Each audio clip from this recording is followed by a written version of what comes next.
I said before, I believe in our team. I do believe in our team. And we're going to work hard to make our team better. And I hope the players respond the right way. And it's not going to be for you. The fans, yes. Because if it was up to you, we're 6 foot under already. We're dead and buried and gone. Gone. And just because you got beat on the last play, that can't affect the next play.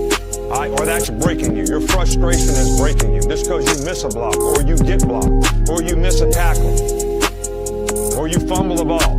What does it take to break you? Everything you put into it is right out in front of you. Let's go get this thing.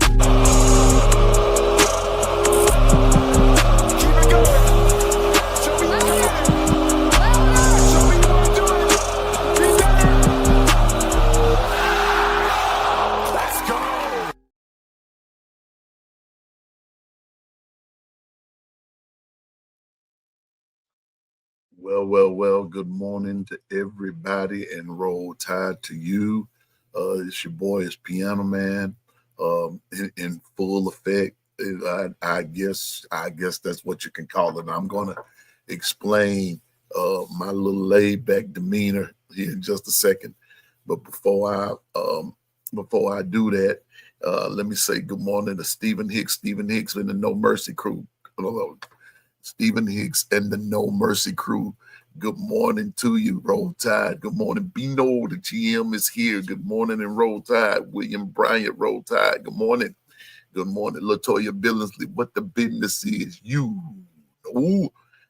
Roll Tide, Latoya. Good morning to you, Double L. Larry Large. Good morning to you, my main man. Yeah. Good morning to you. Good morning. Yeah, you know what the business is. We all know what the business is. Everybody know what the business is. Now, what's going on with this thing this morning? Wait a minute. I know something's missing up here. What did I do with it? Oh, well. Let's see here. Oh, gosh. Oh, Lord. Y'all, it's been one heck of the last few hours. Let me see if I can't make this work here. There we go. Now I'm going to make it work. Let me see. There's Stephen Hicks. Bobby Sprinkle, good morning to you, my man. Good morning, Roll Tide. Nicole Covington, good morning, and Roll Tide. What the business is, Nicole. You know. Larry Large, Roll Tide, my brother. What up? Twister the Wind Walker, good morning, and Roll Tide to you. That's right. I see Big Dog got it. Good morning to you. My brother out of Arizona representing them Volunteers out of Tennessee this morning. Let me see who else up in here, man. It's just good to see everybody this morning. Piano Man is sort of on the tired side today. This morning, I promise you, I am not going to be on here long. I may have had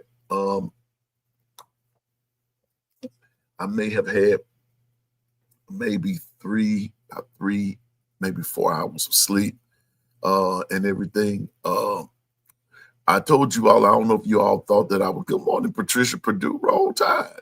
Good morning to you. Good to see you. I told you all that I am a country guy.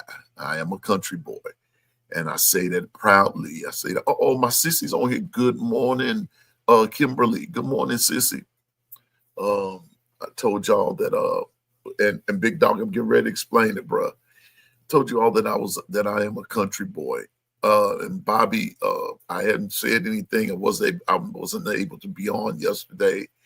I was only on Be Sharp for about a minute. Y'all, I have a farm. And and everything. Well, I have been on. I have two pregnant.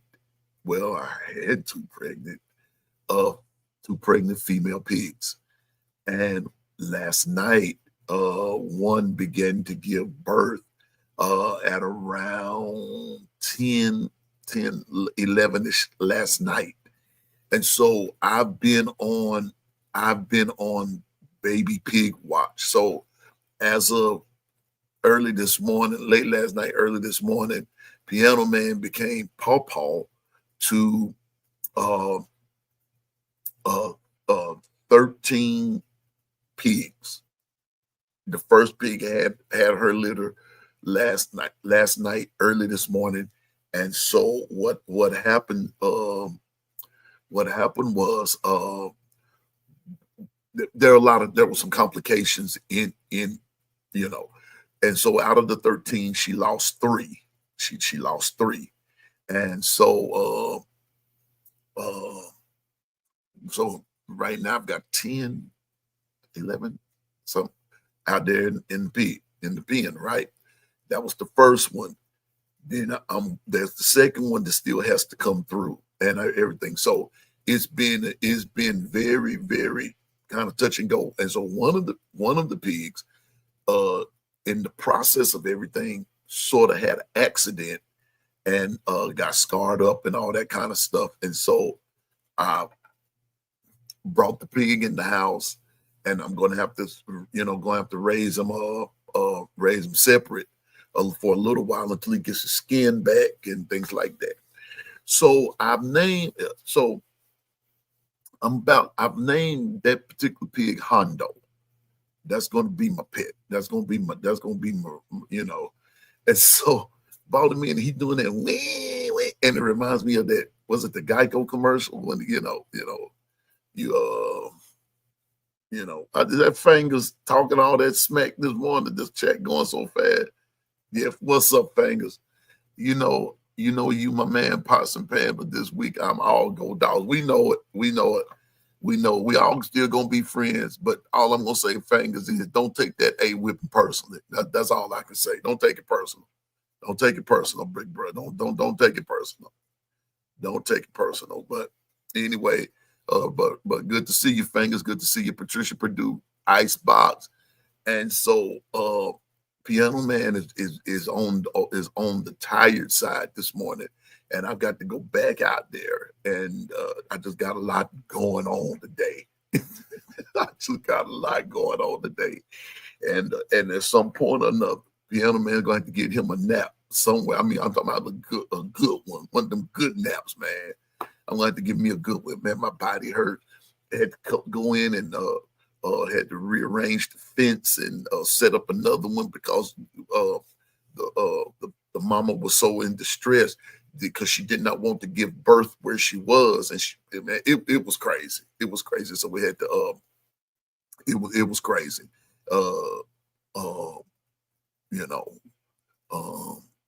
So Piano Man is sort of on the tired side, and that's why I don't sound like I have a lot of enthusiasm, because all my enthusiasm is out there at Hog Pen, and then I have, like I said, that's all I'm hearing. But that's Hondo. But got to make sure Hondo's okay, and everything. But his brothers and sisters are all okay, out there. But he was the only one that he was the only one that sort of got messed up, Yeah. Well, Kimberly, I'm gonna put it to you like this: the way things looking, I don't think y'all gonna make it, baby. I don't think you're gonna make it, little sis. I know this is about the Alabama Crimson Tide, and this is about college football, but I have to throw that in there somewhere. I don't think you're gonna make it, but don't give up on your team. You can't give up on your team. Don't switch. Don't do that. No, that's gonna make you fair weather. Don't do that. But I understand.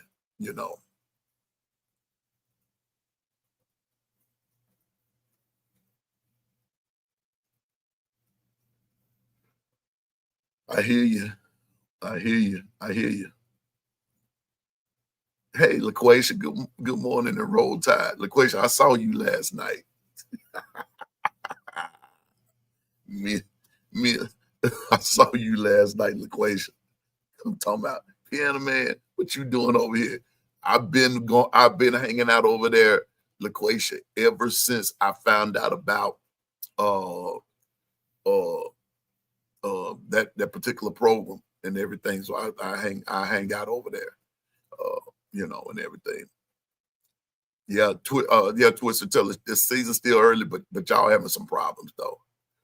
Y'all are having some problems over there with them darn Baltimore Ravens. But anyway, however, we're not here to talk about the Baltimore Ravens or the Philly Eagles or the Pittsburgh Steelers. We are here to talk about day 4 of Operation Beatdown and everything. So this morning, like I said, I'm on low fumes here, but hey man, I'm still coming to bring it.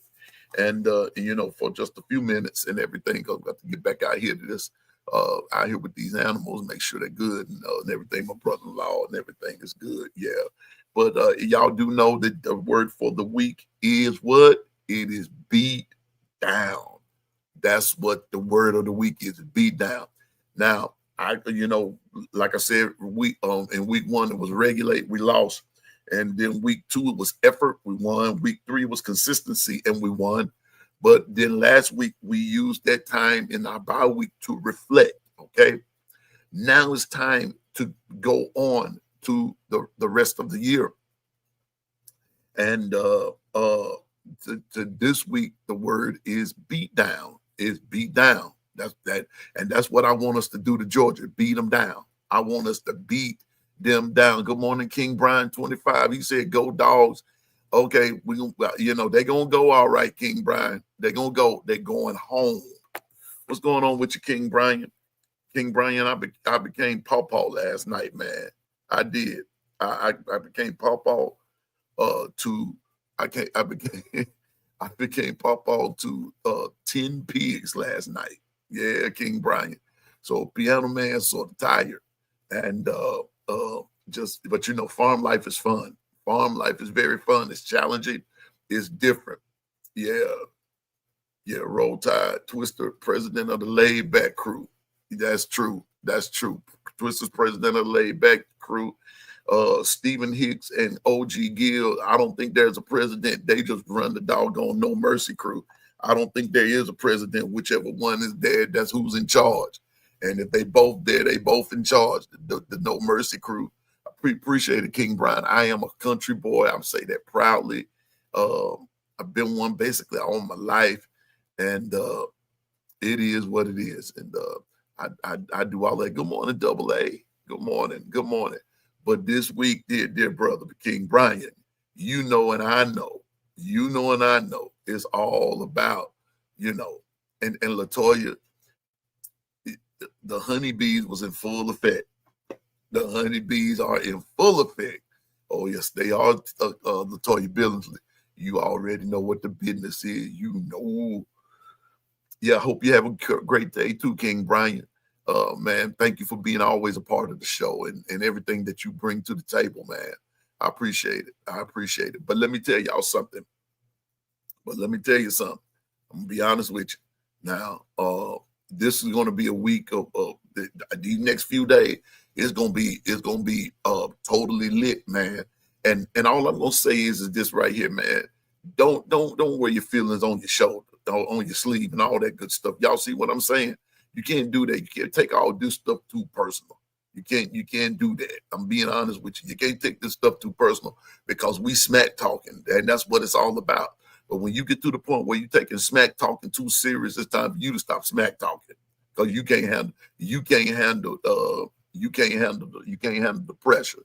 It's like people said back around 1973, 1974, I can't stand the rain against my window, But and then New Edition asked the question, can you stand the rain? You see what I'm saying?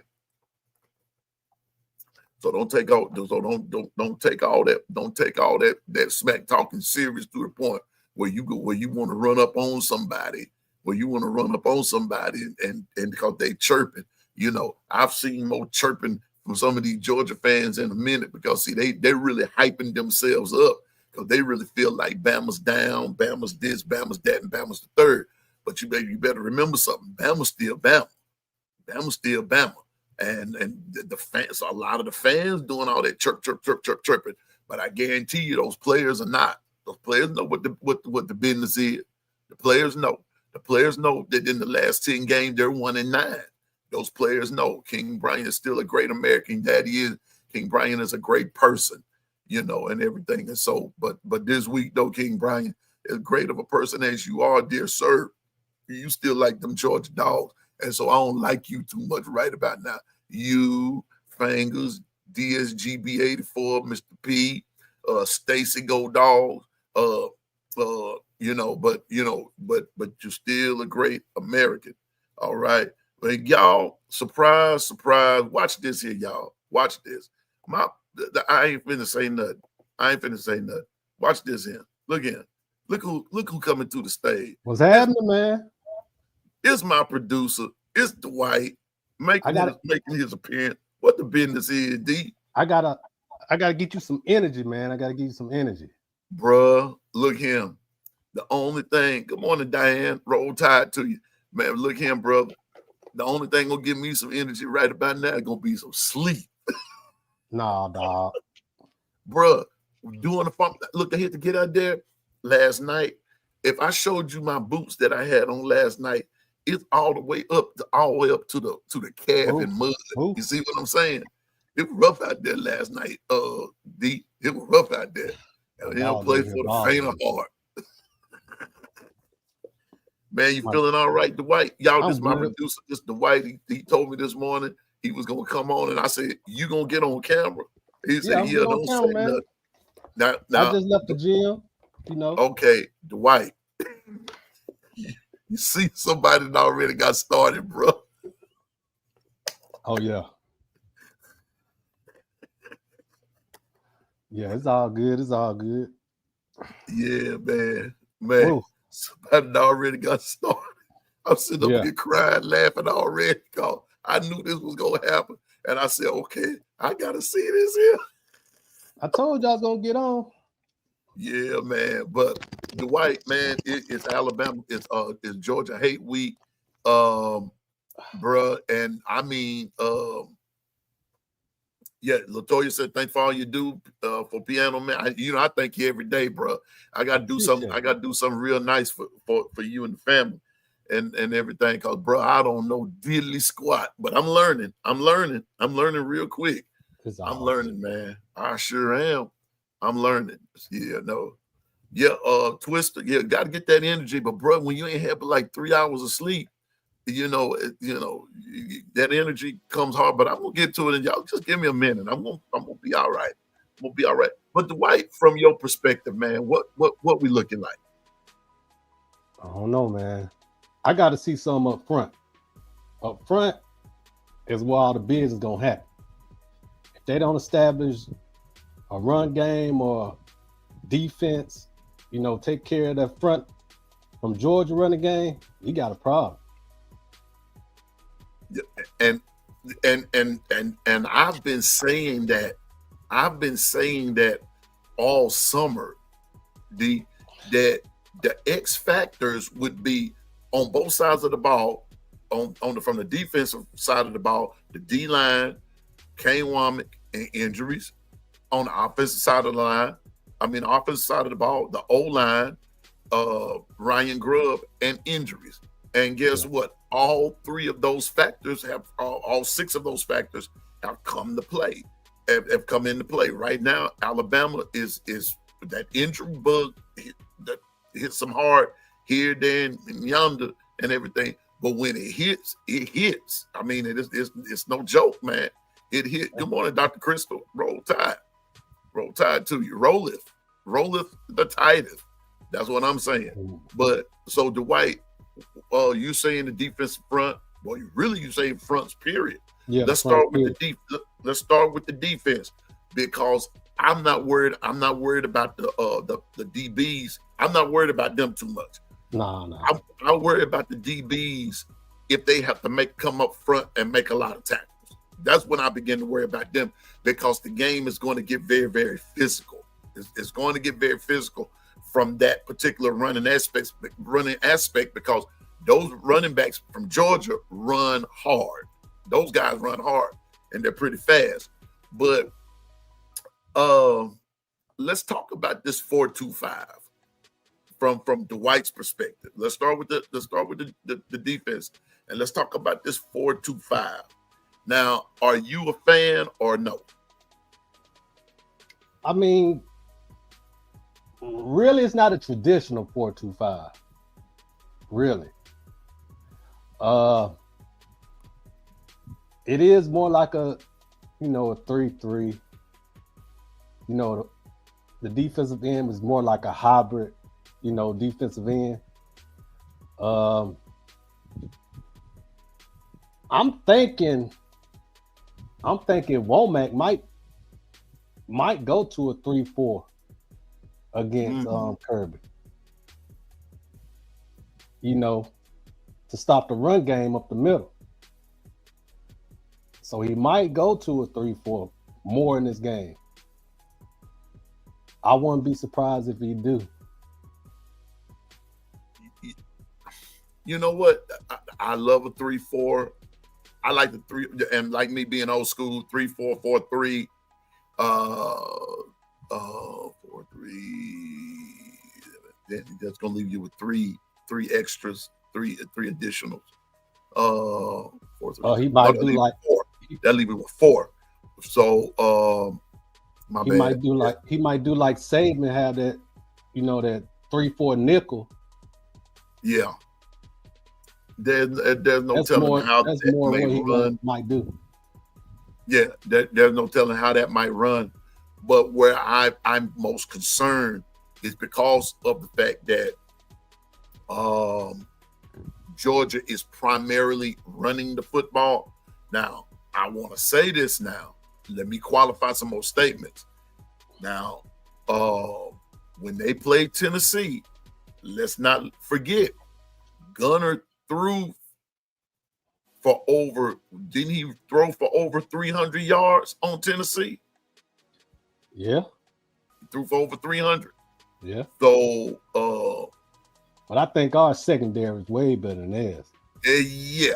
And so that might be a false reading for that because of their lack of defense on Tennessee in that DB secondary for that particular side of the unit. Their defensive backs are very, very weak. And so I'm worried about the linebackers and the DL. And so I'm wondering, will Womack, like what you said, change up a little bit, go into that 3-4. Well, in that 3-4, bring those linebackers up to solidify that box, if you will, and create better gap integrity. Make sure that those lanes are filled on all holes, on all of them, on your A gap, all that kind of stuff. We called it the 2-4-6 and the 1-3 and the 5 back in the day. That's how we did it. And so who's going to take what? Because one thing that you can't have, you cannot take a LT Overton and put him in a where he's going to have he's going to have to cover someone coming out the backfield on a route like that. He's not designed for that. He's not designed for that. Because if Georgia gets into that, they're going and Gunner Stockman throws short. It's gonna make him look like a Heisman Trophy winner because he's going to complete those short passes because LT's not good in space like that. That's not his game. Not to me, it's not. Yeah. So I'm concerned about that part. I'm very concerned about our defensive front. Roll Tide KT, what the business is, Yeah, I don't think Kirby gonna try to test our DBs. I don't think he want to take that chance. So he might run and try to slow the game down, keep our offense out the field. Speed the game up at that. I don't think he's gonna. Go ahead, Dwight. I don't think he's gonna try our DBs like that.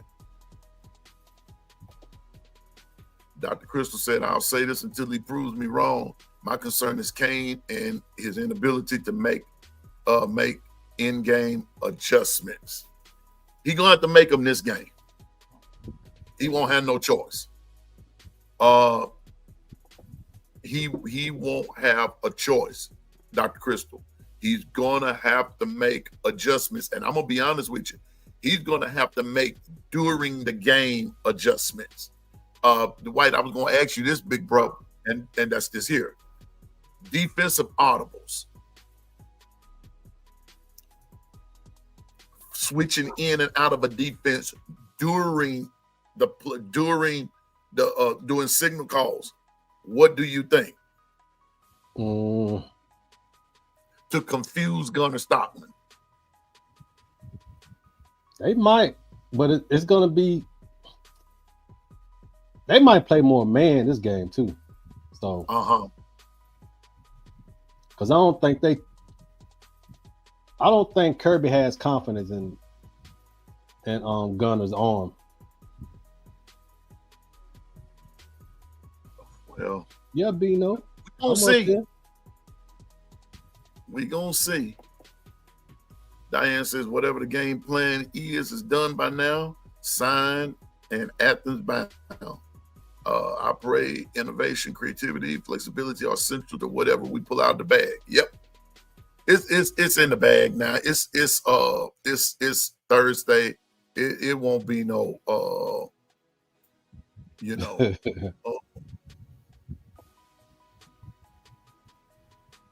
let's see here. Let's see what we got. Let's see what we got. There we go. I'm just at this point now where I'm just gonna say it from day one, from the summer. The X factors are going to come into effect for Alabama. Like I said, from their defensive side, that D line. Now, let me ask you this, because this was coming up too yesterday, Dwight. The return of Tim Keenan. Yeah. But then we lose Latham. Who has to step up now? We know Keenan's gonna be in there, but now that Latham is out, who's got to step up? Well, Latham been out a couple of games now, so I think Tim is better than Latham, so I don't think we really losing too much. Because the people that came in for Latham did a pretty good job, and adding Tim to it is gonna be, yeah. I had to put what Austin said up there because Austin, that has been bothering me too. This game is going to be very physical, very physical. Now, granted, Georgia starting is it offensive tackle, and I want to say is it the right tackle? It's the right tackle.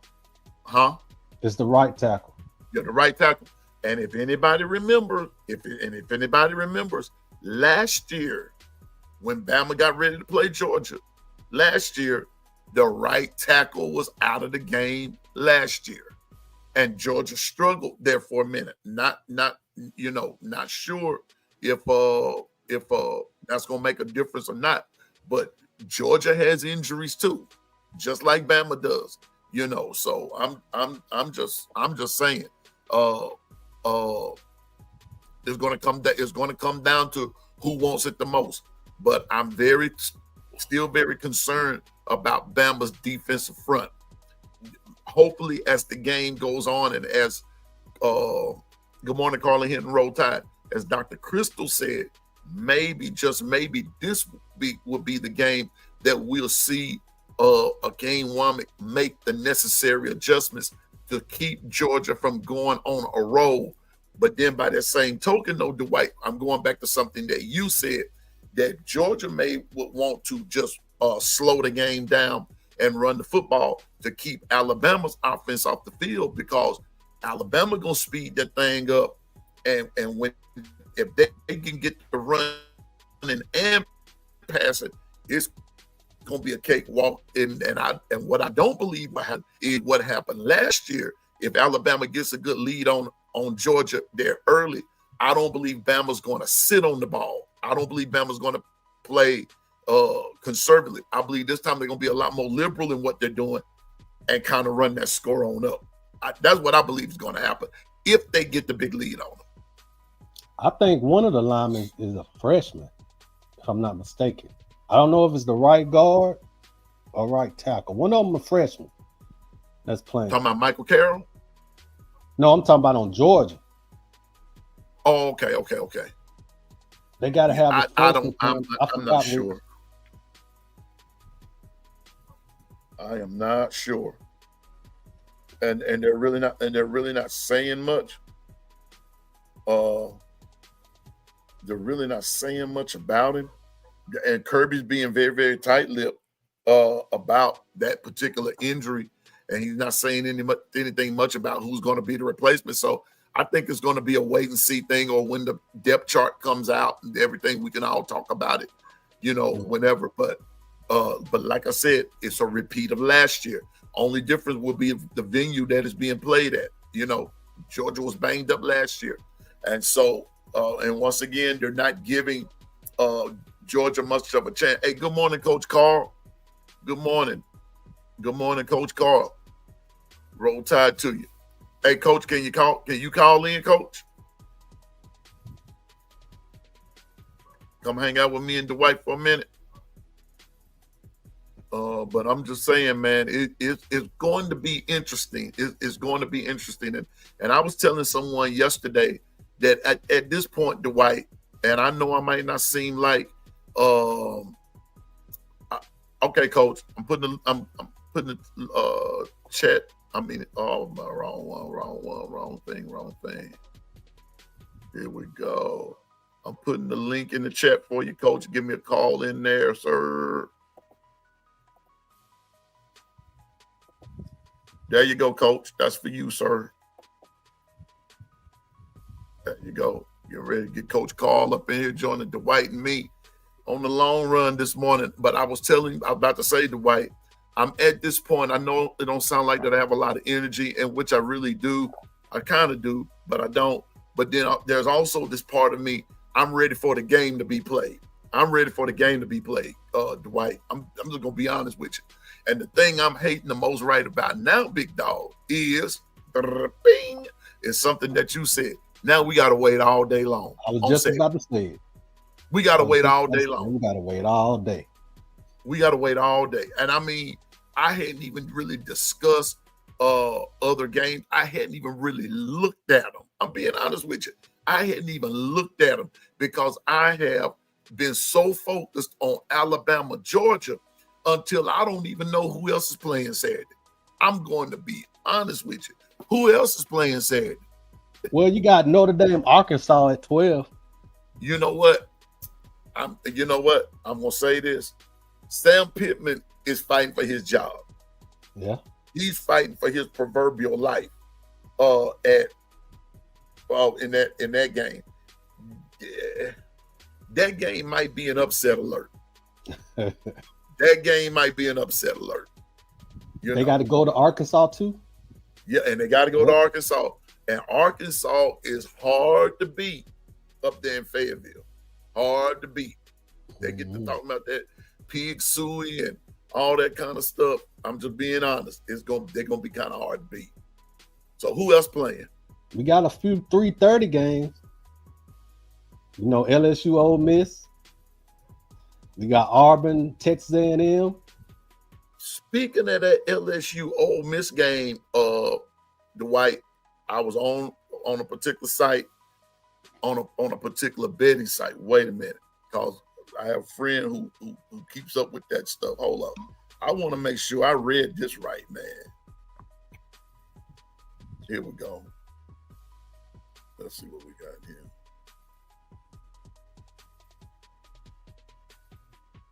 Let's see what we got. This is going to be something else to see right here. I hope I was looking at it wrong. LSU and Auburn, they on the road, so. Yeah, Auburn is playing Texas A&M, right? Yep, yeah. On the road.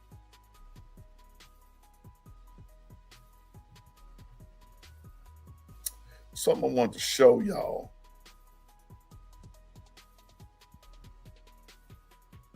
Let me see, where is it? Because I know here it is. It's coming up.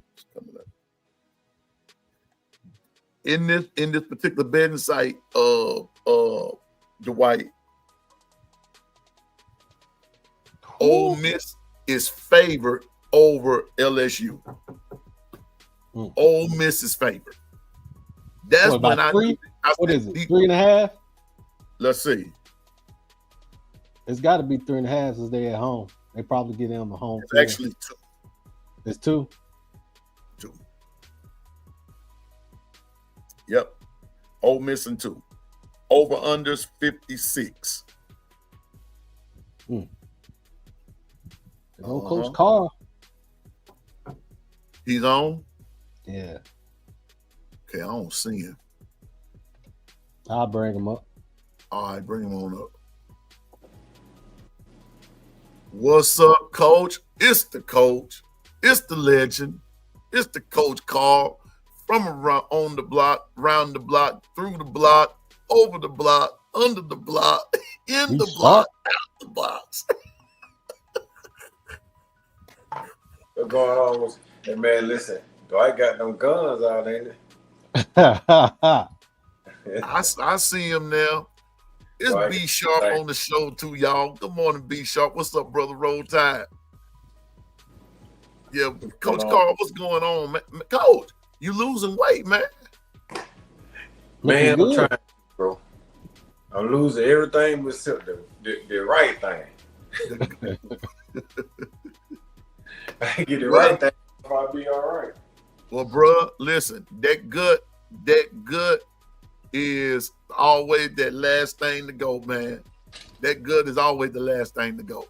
It's the, Don't where tell me. it's the place where most of your all your muscles and a lot of your veins and this, that, and the third, they all right there, bro. So join in with the rest of us. I've lost some, but that gut, man, that's the last thing to go. But when I lose that gut, y'all gonna see me run a 100-yard dash in meter time, brother. Cause I'm gonna be happy as I can be at 63. Who you? They gonna see me do it. Well, Coach, I want to make sure you listen. You make sure that you do that, but you make sure you go real slow. You lose that stomach in the kitchen, guys. Nah, man, I'm getting something to drink. No, I'm saying you lose your stomach in the kitchen. That's where you lose your stomach, in the kitchen. Yeah, but see, I cut back on my eating. Started doing a whole lot of running and practice with them kids. So when the kids running, I jog with them too. So doing a whole lot of work, man, trying to get everything right. I hear you, man. I hear you. Well, Coach, man, you're looking good, bro. I was just noticing. I said, dang, Coach losing weight, man. I appreciate it. Yeah, Coach losing weight. The Miz is taking care of you, boy. Now that's what she's supposed to do. She got to look out. You got to look out for that. Got to look out for Coach now. I know, right? Mm-hmm. You see how I'm moving around? I hear you. I remember when you was having some issues there a little while ago, man. He's been good to you, bro. I see the 2-time is on here. Man, listen, I appreciate it, man, because everything I do, I try to do it in the name of the Lord. So everywhere I go, I try to be an example for how God showed me grace and mercy. So I try to show it to somebody else.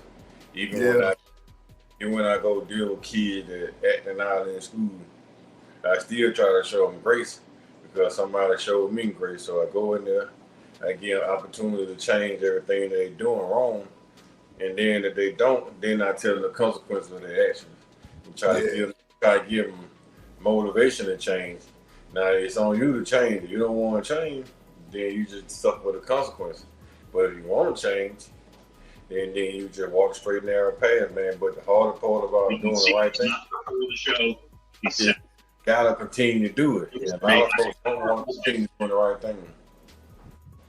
I hear you. B Sharp, do I hear you? Everybody trying to come on today. Oh yeah, man. Y'all hear me, man? I see the white up here, man. You got to work out in, got to shaker, man. You can tell this man either he about to work out or he just finished working out. I just finished, dog. I can tell, man. I see when I see you drinking your drink, I'm like, yeah, he's about to work out or he finished. Yeah, dog. Man, what's good with everybody, man?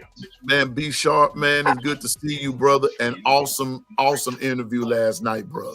Awesome interview. The little that I heard, man, that brother got his head screwed on straight. Oh yeah, man. I was just coming up here because I know I was at work. It'd be quick if I just come up here. But shoot, man, appreciate everybody coming through last night, showing love.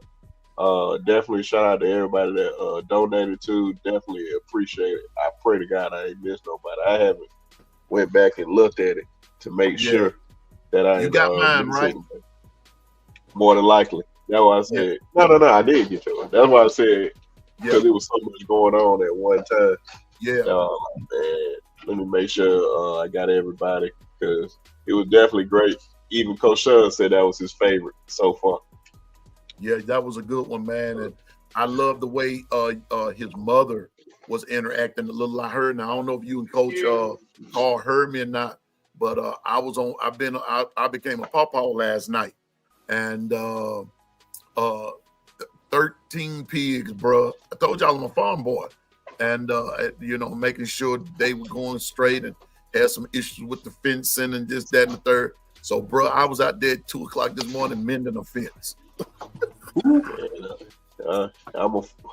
Hey, I know everything about that, man, and I don't like doing it. I can promise you. Yeah. From baling hay, shucking corn, doing all this stuff, man. Had a farm, so I know all about it. Bro, your brother is tired. I ain't lying to you, man. I understand. Man, I found out here a few weeks ago I wasn't 16 anymore. And I found out last night I definitely ain't 25. So, good Lord. Man, they'll humble you real quick now. Shucks, man. But anyway, what's going on, man? What's the word, Big Sharp? No, not much, man. Shoot, man. You know everything is everything, man. Hey, my brother doing big thing. Boy, I'm talking about sitting in the damn chat last night watching that interview while so we got down pumped up and happy. I was like, ooh, woo. Oh, hey, man. One day at a time, man. Brick by brick. Yeah. That's it, man. That's it. But be sure while I got you here, big dog, question came in the chat, but I'm going to ask it to you. I'm going to start with you, then go with the white, go with Coach Carl. What does the game Saturday mean to you for this season? We ain't going to talk about the past. We're going to talk about this season. What does the game mean to you, Alabama, Georgia? Could mean for playoff indications, man. It's going to be major because it's going to come down to it, like towards the end of the year, what have you won, especially when strength of schedule is being a major part of it this year. That's what they say. And so if Alabama goes on the road, especially breaking their, I think, 33-game winning streak, which is SEC record, I'm about to say that's major for them, especially if they take care of business down the road. So you just got to take this game serious. It's a very, very important game to make it into the playoffs. Not saying that you can't make it if you lose, but it definitely helps if you beat this team on the road because it says a lot about the team. I hear you. Dwight, what you say? I think it's gonna show what we made of. Is we gonna barbecue a mildew? That's what it feels like to me. And I live in Georgia, so I gotta hear it every day. Barbecue I don't want to go to work. I don't want to go to work here and go dogs all the time. Well, let me ask you this, Dwight, before I go to Coach Carl with the same question. And I said I want to talk about the past, but every time Bama beats Georgia, what is the vibe around where you are after that? Every time they play them, Bama beats them. What's the vibe after the game? I mean, it's not too bad. Well, where I work, it's a lot of Alabama fans where I work, so it's not really too bad because there's a lot of Alabama fans where I work and where I stay. On my side of town, it's a bunch of Alabama fans. So I hear you. Okay, Coach Carl, what does it mean to you, bro? Man, I'm telling you, it really don't mean much. Alabama, Georgia. Only thing it'll actually indicate to me if we play well and lose close, it indicate that staff and the teams are better prepared, better focused. If we play well and we win, it lets you know that the staff is coaching well, focused, and then the team buying into what they're selling. If you go over there and don't play with crap and get blown out, it just means that we're not a good team. If we go in there and play well and blow Georgia out, that means that hell, we're elite. We better than what we thought we were. So what it means to me is nothing, man. It really don't mean nothing because it's just Alabama and Georgia. I can see if it was in the playoff and we play against Georgia, then it means a lot because if we beat Georgia, we continue to progress in the playoff. Right now, it's just a stepping stone to let us know where our team is at because we're measuring up now to Georgia because Georgia basically is the capital of the SEC. Vandy's playing well right now. Vandy may be the best team in the SEC right now, according to Tez and Kangaroo Black. You know, just being honest, they look damn good. But we go in, we play well, we beat Georgia. That means the team ball here and the coaches know what they're doing now in the SEC. You go in there and have another first half like we had last year, blow Georgia out, and then Georgia come back and take the lead on our ass. And let us know that our coaches still hadn't done anything different. So we need to be going in here and make sure our team playing consistent. The whole entire game. And they play the whole entire game consistent. And let us know that the coaching staff and the team ball in and what they're selling. And then we should be good the rest of the year. Yeah. I'm gonna be honest with you. I'm gonna tell you what it means to me. I'm with you, Coach Carl. I've been saying it all along. I'm more worried about Vanderbilt than I am Georgia. I really am. I'm more worried about Vandy than I am Georgia. And I know we're not playing Vandy this week, but it's something that JB said, Dwight, a few days ago. And I love when JB makes the statement, think about that or however he puts that. But this week, we're playing an undefeated Georgia team. Next week, we'll be playing an undefeated Vandy team. Then the next week, we're going to be playing an undefeated Missouri team. Three undefeated teams back to back to back. And so we have to take one game at a time. I believe that this is just Piano Man's opinion. I believe that we have a better chance of beating Georgia than really we do playing Vandy. And why do I say that? Because I'm of the persuasion that Georgia, let me see, hold up here. Got to get you, Coach Carl. There we go. Wait a minute here. All right, cool. There we go. Kind of lost my screen there for a minute.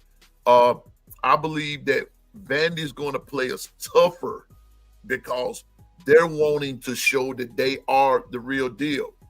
Georgia's going to play us, and like I said a day or two ago, you got it's a tale of two teams, B Sharp and Coach Carl Dwight. Number one, you got a team that's fighting to stay in, which is in Georgia, and number two, you got a team that's fighting to get in, which is Alabama. Which defense is going to show up the most? So that's how I view that the one who wants to stay in and one who wants to get in, and then the one who get, however that goes. So we're going to see. But I'm more worried as far as from a football perspective is concerned. I'm more worried about Vanderbilt than I am Georgia. I'm just that confident that Alabama continue to beat Georgia. I think Georgia has a Bama problem. It's a mental thing, and I think it's going to be business as usual. I think Bama's going to beat them. But is Vandy really that good? Is Vandy really that good or just look that good because they haven't played any competition? South Carolina was their best competition, but what South Carolina look like? They got 2 losses. Yeah, but you know what though, Dwight? But I'm gonna tell you, like I said this, when the South Carolina Vandy game came up, I made the statement that before Lenore Sellers went out, Vandy was giving South Carolina the business when Sellers was in. They was giving them the business. So I really believe Vandy is that good. I believe they're better than they were last year, and they're that good. So at this point in the season, and they're undefeated, Vandy's going to be something that a force to be reckoned with, and they're going to come in with the mindset of really beating Alabama. And I'm with Bama Ball 9. Vandy's going to be a problem. Vandy's going to be a problem, and they've been claiming that all the time, that we're going to be a problem for everybody we play this year. And they went and did South Carolina, and they did the unthinkable, though, Dwight. They went into South Carolina and beat them. But at the same time, I'm about to say, I'm not saying Vandy ain't like that, but are we overhyping South Carolina too? I think we are. But you know what, though, B Sharp? But I'm going to go back to a conversation that we were all in on your show one night. And I made the statement that I'm not all that sold on South Carolina. I wasn't sold on them from the start. Now, last year, they made a believer out of it, and I told everybody they weren't going to sneak up on nobody this year. But what I didn't know was that Vandy was going to be taken so serious either. So, I don't know. But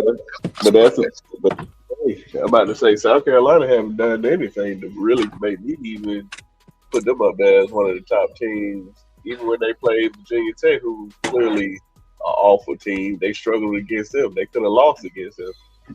Take away those special teams, they probably lose that game. And then, like I said, Vandy seems like they cool. They look like they good this year. They're not going to surprise anybody. They're not going to catch anybody off guard. But I think the overhype, I still believe they're going to give Alabama their best shot when we go down there. I just don't believe they took Vandy as serious as most opponents will take them serious. I just think South Carolina just overhyped altogether. I hear you. What about it, Coach Carl? Man, I'm gonna be real with you.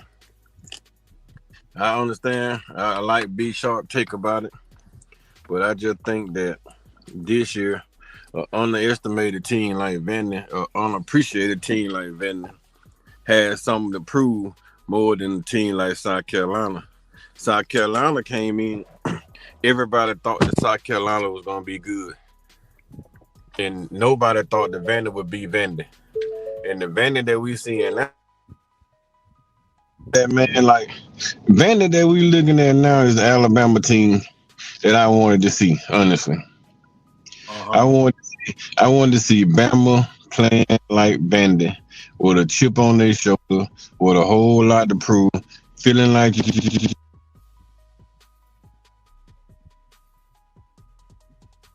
Coach? I think he went out. Yeah, okay. Go ahead. You see Ephraim come talk. Golly. Breaking news, Vandy Poppy returning for his TMC. Sound like we in the pros, man. Man, I'm dead serious, man. Like, for real. We need somebody on our team to go out there and talk some smack, and then to make the team bag it up. Because it seems like everybody that talking smack and their quarterback talking smack, their team going out there bagging their ass up, fighting for their ass, trying to make sure that they're not liars or fools. So why won't have nobody doing that? Somebody go out there and say some wild, crazy crap, and then make the team bag it up. Because for some reason, our team just don't have that get up and go get it yet. Maybe Georgia bring that out of us, maybe not. But I want to see Bama going back to the days of we mad as hell. We want to beat everybody to death. We ain't doing all this dancing and playing. We coming out here with our headphones on. We focus. We locked in, and we put them down helmets on. Them lights pops on. That referee blow that whistle on first kick out, and you go down there and you Reuben Foster a cat. Like, go down there and just tear your head off like Reuben Foster was doing. Get thrown out of the damn game, man. Like, I don't care. Somebody go do something violent within the confines of the game You know, I don't want you out there throwing blows and kicking folks and stuff like that. Just go down there and knock somebody down, hit them clean off their head, get up and celebrate it, get thrown out the game or something, and then let the whole team bag you up. Like, man, do something. We sit back and relax. These kids come from all over the world. They've been playing against talented kids, but not as physical they are. Maybe not be as smart as they are.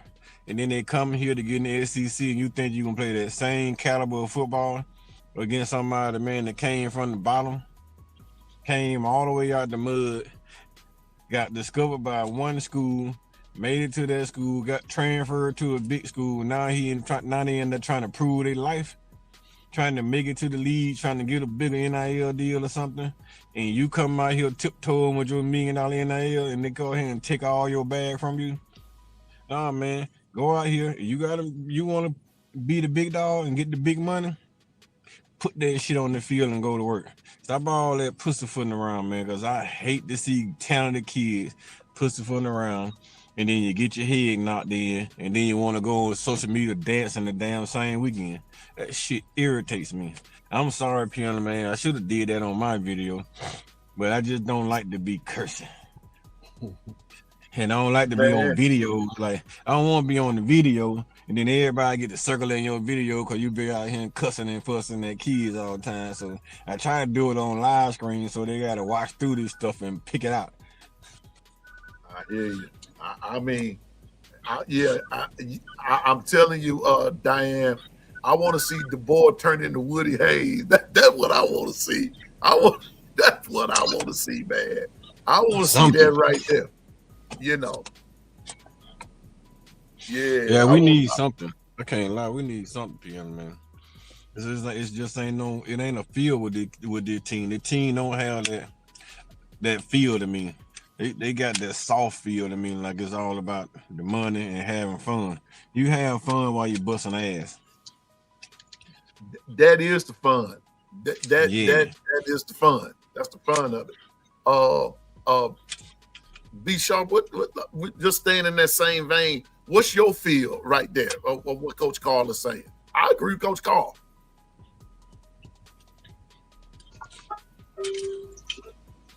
It just started working back up. Yeah. Say that last part again, Coach Carl. It was crazy. No, Piano Man said, what's your feel? Like, how what's you feel about the team? Talking about Alabama? Yeah. Yes, sir. Sure, man. As of right now, man, I just take it one day at a time about them. I don't know how I say a lot will be said whether they win or lose. It just showed me how much they compete this weekend would tell me a lot about them. It doesn't matter if they win or lose, which tell me about them. I can tell Bray what type of person Bray is, basically how he responded ever since the Florida State debacle, because he just been looking pissed off ever since, and he just not satisfied, and he know he can play better. So I pretty much know about him. The team, I can't really say. The only person I can really say I really know who wants all the smoke is Bray so far. But we're gonna learn a lot about Ty under the lights, under another big test on the road. Just can't wait to see how these guys respond. I can't really put a pulse on these guys, like yet to say what I know. On paper, they look great, but I got to see it consistently. Paper don't win games, on the field does. Yeah, I hear you. Dwight, what's your feel about the team now? About I can say I don't see that fire. I see that fire for a couple of guys, but not the whole team. I want to see some kind of fire on the sideline. I don't see that. A coach, none of the coaches. I don't see it from none of the coaches. At least some coach need to show some kind of, some kind of emotion, some kind of, some kind of intensity. But it's like they're just, I don't know. It's not the same sideline. Right. All of y'all saying the same thing. And since I go back a ways to I was looking at some old clips this morning from when from the 70s. Let me put it like that. Man, those guys played with a particular edge, like I'm just gonna say from the defensive point of view, like Warren Lyles, Jeremiah Castile, Don McNeil, Marty Lyons, Barry Krause, Marty Lyons. Those guys played with a particular edge about them, and they wasn't gonna just let you come up in there and talk smack like that. They had they talked smack and backed it up. This team doesn't talk like what Coach Carl said. They don't talk enough smack and then turn around and back it up. I saw what KT put in the chat. Reuben Foster in the locker room at halftime smoking a cigarette. They don't have that.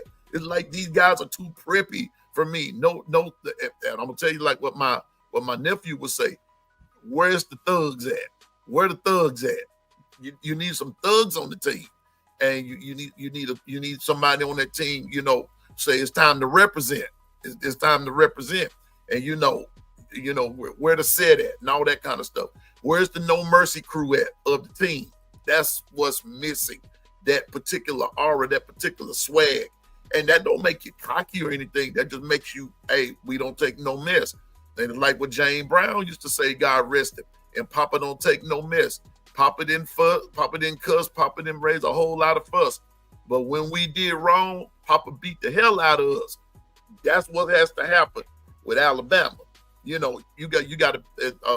Coach Carl said you got to back that thing up, man. Come on with it, and ain't nothing wrong with that. And so, like the White said, what B Sharp is saying, where's the fire? I want to see the fire. I want to see. This is what I want to see. I want to see Georgia knock Alabama in the mouth. Knock them in the mouth. Knock them. I'm talking about blood flying, teeth falling out, all that kind of stuff. And I won't see how Bama responds. That's what I want. You know what I say, Piano Man? I ain't even gonna say that.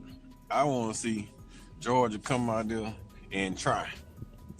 And then I want to see if Bama gonna stand up and fight. Georgia come out there and try to run the ball down their throat. See if you're gonna stand up and goddamn fight. They may go down there and score.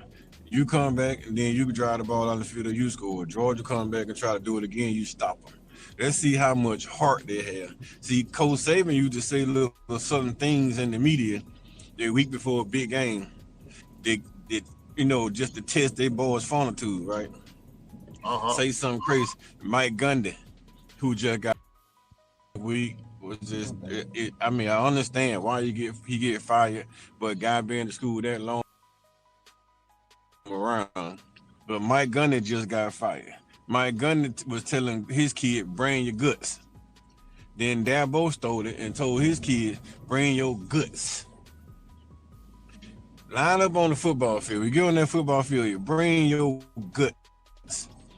If you don't have any guts, you go borrow some for the cheerleaders, and then you come out there and bring them.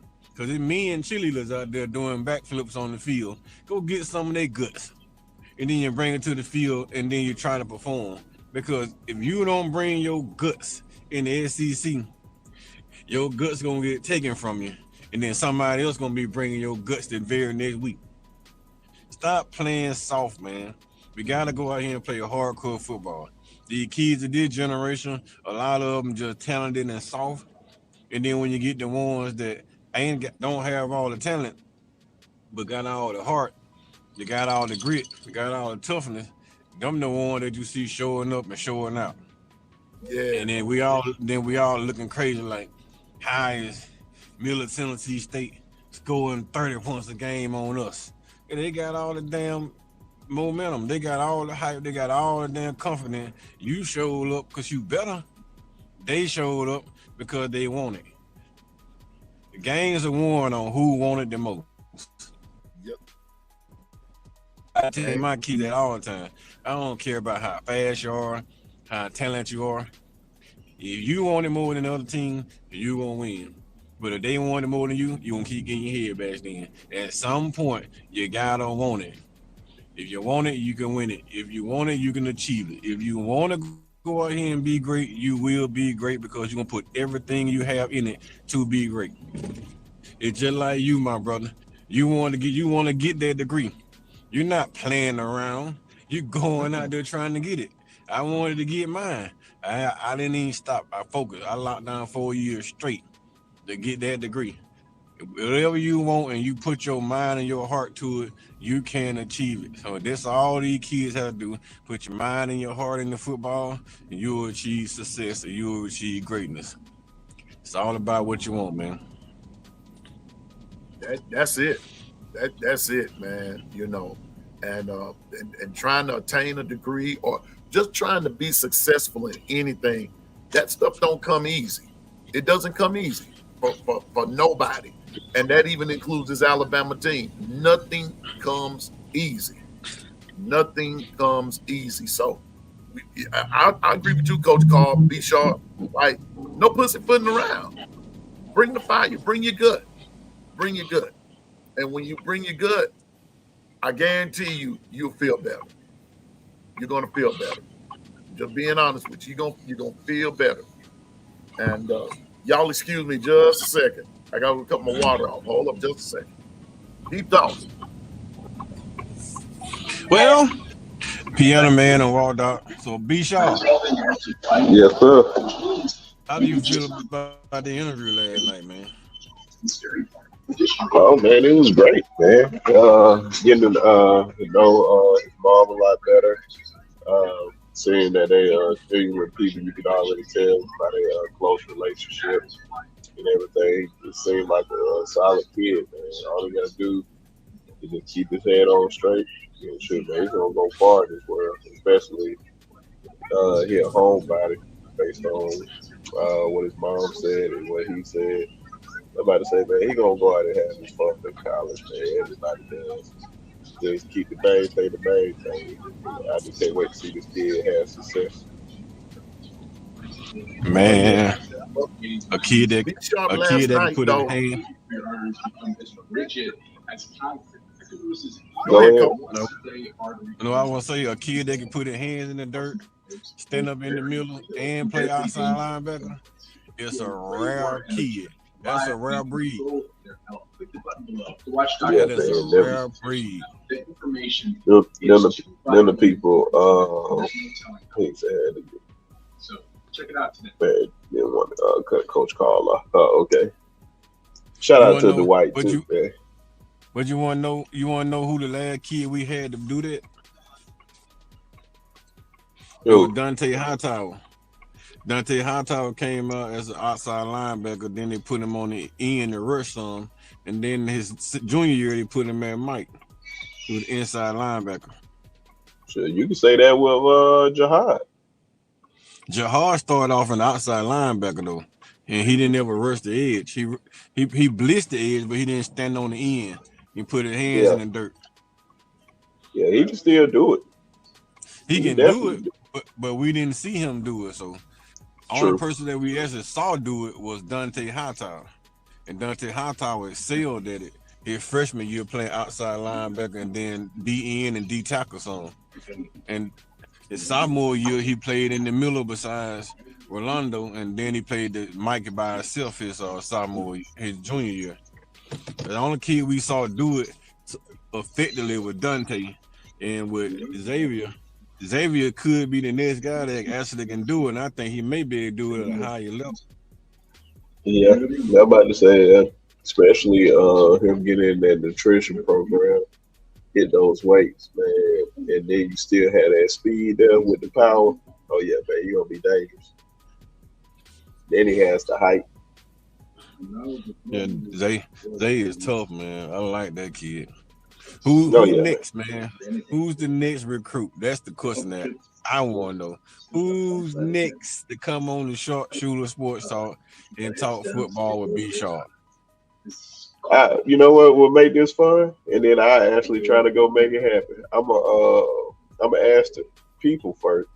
I'm gonna ask them who y'all want to hear from, and I go out there and try to make it happen. And then I tell you somebody else I think I can go after. Well, that I want to be on there. But whoever they suggest, more than likely that's who I want on the show anyway. I want them all on the show, to be honest. But, yeah, me too, man. I want you to talk to all the recruits, man, whether they commit to Bama or they commit to LSU. They find out why they chose the school over us, and with that aspect too. So we'll know. So we'll know what we need to do better in the recruiting aspect, because some kids choose other school because of certain aspects, and we should be able to adjust to what kids feel. I see one suggestion right there, and that's the one I was gonna go after too, Coach Al. Jordan. So don't be surprised, man, if y'all see that within the next couple of weeks, if not a week. So let me try to work my magic. And B Sharp, I was trying to get Tristan Keys, but man, his agent was tripping, so they wouldn't let him talk to nobody. He wasn't letting them talk to nobody. And I was trying man, to. that's the same thing with Eli. That's the thing with Eli, man. I supposed to got the interview with Eli, but man, everybody down there, boy, started tripping down that road, so they're making it hard for you to even conversate with the kids now. Oh man, it's all good. That's why I said, hey man, I try to keep it like this. Hey man, if you want to come on, I like it. Ain't nothing controversial about it. I'm about to say, man, we just asking really just simple questions. And I'm about to say, I was your age before, and we same race and all that, so I know some of the same thing that you dealing with. The only difference is you're a superior athlete, and I wasn't. That's it. But everything else outside of that, man, shoot, we can talk about anything. But I'm telling you. So yeah, man, I'm gonna definitely try to make that interview happen and see where it can go. Because I definitely want to learn about him, because I did bring him up in the interview last night, saying, because I was saying Jordan made his way down there for his commitment, and he was supporting him. So it was dope to see that these guys are super close in this class, and that's how you build those bonds forever. And then Coach Sean was letting them know, like, all the guys that he came in with, they're still like brothers to this day. He hadn't played football in years. Y'all, it is the Bishop. Bishop, how you doing, Bishop? Bishop Frank, what's going on? Well, what's going on? I see y'all spitting fire and making your own gumbo. I just wanted to know if I could add a little bit. Man, Go ahead. Come on, man. What's up, Bishop? Hey, I see y'all putting in work. I see Darren putting in work, going to the office each and every day. Not trying to look up. We're just trying to keep building brick by brick. Hey man, that's all we know to do. That's all we know to do. And I learned from these two gentlemen. I'm just a new kid on the block, but I learned from these two. So, but Bishop, how you doing, man? Hey, can't complain, man. Just working hard at my craft and making sure I do what I can do. So I'm just coming to spit fire with y'all. Hey man, come on with it, bro. Who Oklahoma got this week, Bishop? We need this break. they gonna be sitting back like how we were sitting back last week. Yeah, y'all need that break, Bishop. What you gonna do about quarterback, man? What are you gonna do for QB, Bishop? Hey, I tell you what. You want to know about a fire test? We're in our fire test now, because it's like Chick-a-Little. The sky is falling. The sky is falling. It ain't falling. It's just another test. If you're gonna be elite, then you better be able to pass all your fire tests. Don't y'all have Jordan Hawkins about to start? So I Yeah, think I think that's good for y'all because y'all have a bye week, so you get to work on with him. Then y'all got Kent State the next yeah, week, and then y'all got Texas. So y'all got plenty of time to get him ready before the oh, Texas game. absolutely, absolute. And all And you gotta do is really get past Texas. yeah, and just to add a little piggyback off of you and add a little flavor. The simple fact is Michael Hawkins last year we had no OC, no quarterback coach. He was on raw ability, and then remember the type of six starting wide receivers out and an O line that kept having so many injuries that you had 13 different line change throughout that year. So this year he's actually benefiting from having consistency and having someone keep him accountable and to develop him. Yes, but the bigger issue is, Bishop, is that your O line is still not playing that consistent because John Material just a freak of nature. Back there Yeah, winging it like Johnny Manziel. So that's why a lot of y'all offense coming from him back there winging it. Other than that, man, the offensive line been struggling mightily. So yeah. And as a with former Hawkins back defensive, there, yeah, as a former defensive coordinator, you ain't never lied. That's the one thing that we need to really focus on is stop being cute. This RPO is good, but sometimes you need to run between the tackles and just get north and south and not east and west. I think a lot of these schools they fall prey to, yeah, the RPO is good, but sometimes you just need to play big boy football and run between the tackles and let's see what we got. So the offensive lineman can get used to banging on people. You feel me? I got you. I got you. I'm that north south guy. I don't like all that east west and looking at y'all. Looking at Oklahoma's defense, how it's set up. You can't run east and west on y'all, man. You're gonna have to just kind of because y'all are fast going lateral like that. But you're gonna have to run straight ahead and try to break it down. But that's not gonna be easy either. So But Yeah. anyway, y'all look who's coming in the chat. It's the one. It's the only. It's Coach Al. What's up, Coach? Hey, what's going on, fellas? How's everybody? Man, My living old life what's is going trying to on, be like you when we grow up. Right. Hey, I guess they gave you the script on what to say to an OG. Hey, respect your elders.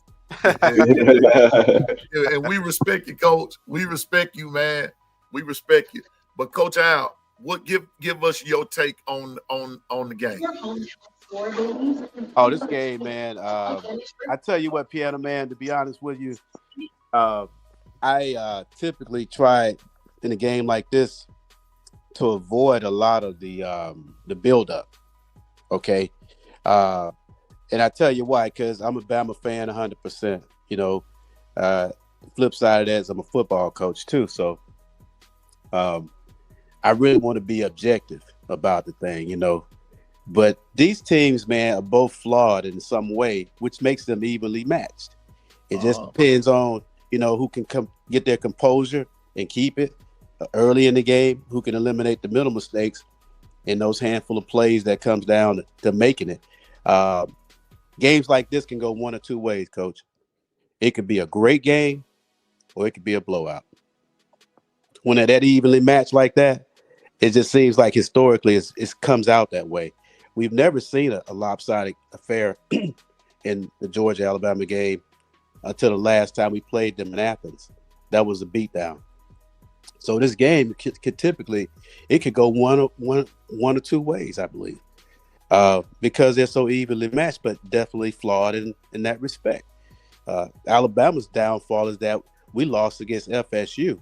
Just think if we hadn't lost against FSU going into this game, it would have been build a game of the century all over again, because we would have had undefeated team going into this contest. Georgia's undefeated. I mean, epic. But I'll leave it to the prognosticators. They're giving Georgia 3 points. They're saying the game's even. I say it's even too, but they're both kind of polar opposites of each other. The teams are. Georgia's got this persona that they hate. They the 900-pound gorilla in the room. They're gonna get you in the phone booth and beat you up. Alabama, we got all the speed and precision. The high-powered offense. We're all finesse or brawn. That remains to be seen. You guys been touching on that. So opposites, makes great styles. Contrast make great fights. Let's see. This is the Frazier Ali kind of thing. The puncher versus the guy who dances around the ring and looks flashy. That's my opinion. Okay. I'm pulling for Bama to win it, but we got to play a perfect game. We got to stalemate them in the box. That's been telling B Sharp them all week. If we stalemate them in the box, I think our skill set guys in the back end on defense can contain their guys. I don't think their guys in the back end can contain our guys, but we got to stalemate them in the box. We don't have to run for 150 yards, piano man, but we got to make them respect the run enough so the play action can work. That way Ty can get into his reads and progressions and things like that to help the offense put points on the board. We have to score more than our 23 points on the roads that we've been scoring against under the board. We've only averaged like maybe 23 points a game on the road since the board's been there. We got to put up more points than that to beat Georgia, or we don't win the game. I mean, no true words have been spoken. I mean, I just feel I've just been saying all along from day one. This will be the game that the X factors will come into play, and we're going to see whose defense is going to break. Will it be our passing attack break their defense, or will their running attack break ours? That's how I see it. Can I chime in one more time? Go ahead, go ahead, Bishop. Yeah. This thing, one thing about it that a lot of people have been factoring in anticipation is Jam Miller coming back for the running game. I factor him in for the passing game because what he is really good at, and I think this is what Grubb is going to scheme up. He's an NFL guy, so NFL guys, a lot of guys that coach, they look for the matchups, and Jam can catch the ball out of the backfield, right? So maybe you're not running the ball for a 5.2 yards per carry average, but you're definitely hitting the check downs and scheming up Jam to catch maybe 5 or 6 passes out of the backfield and use him in space so that those linebackers have to respect that, okay? And what that does is you might see a 2-back thing with Riley and Jam, and they got to respect both of those guys out the backfield because they both have demonstrated that if it was me and I'm calling the game, I'm putting in a package for both of those guys because their linebackers are going to lose those one-on-ones with either one of those guys, especially when we need to convert. And now that's going to help the ball get out quicker. That's going to slow down the pass rush because the defensive lineman got to be key for running back screens. And let's just slow them down. I think that with Jam coming back, it's more than just a yards per carry thing. It's what he does in the passing game that you can keep the chains moving, more like a West Coast offense where the short passing game, the horizontal game, is the long handoff in the running game, which is going to help you manage time of possession. So we win time of possession, and the defense can stalemate Georgia a little bit. That's the game plan. It has to be the game plan, and don't turn the rock over. You want to know what, Bishop? I said the same thing with movie Coach Al.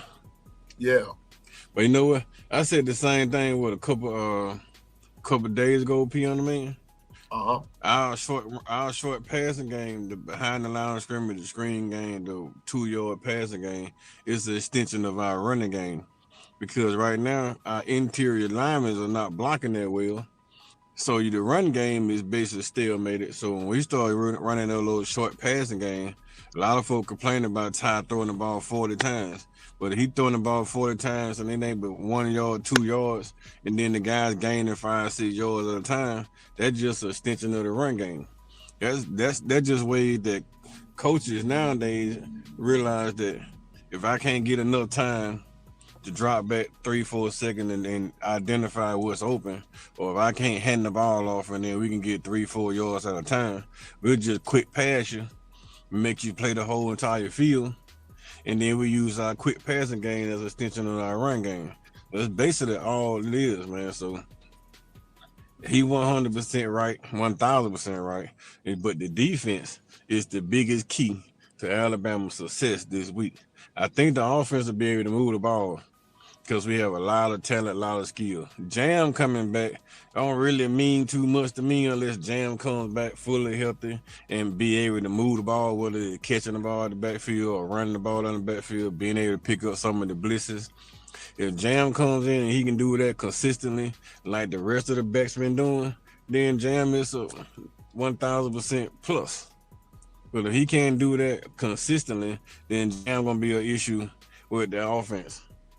So it really don't matter to me because I don't know if he's healthy or not. If he's healthy, perfect. If he's not, then just let him sit out another week. Because we don't need nobody laboring nothing. Because Georgia, even though they hadn't looked so spectacular, it's still Kirby Smart's Georgia team.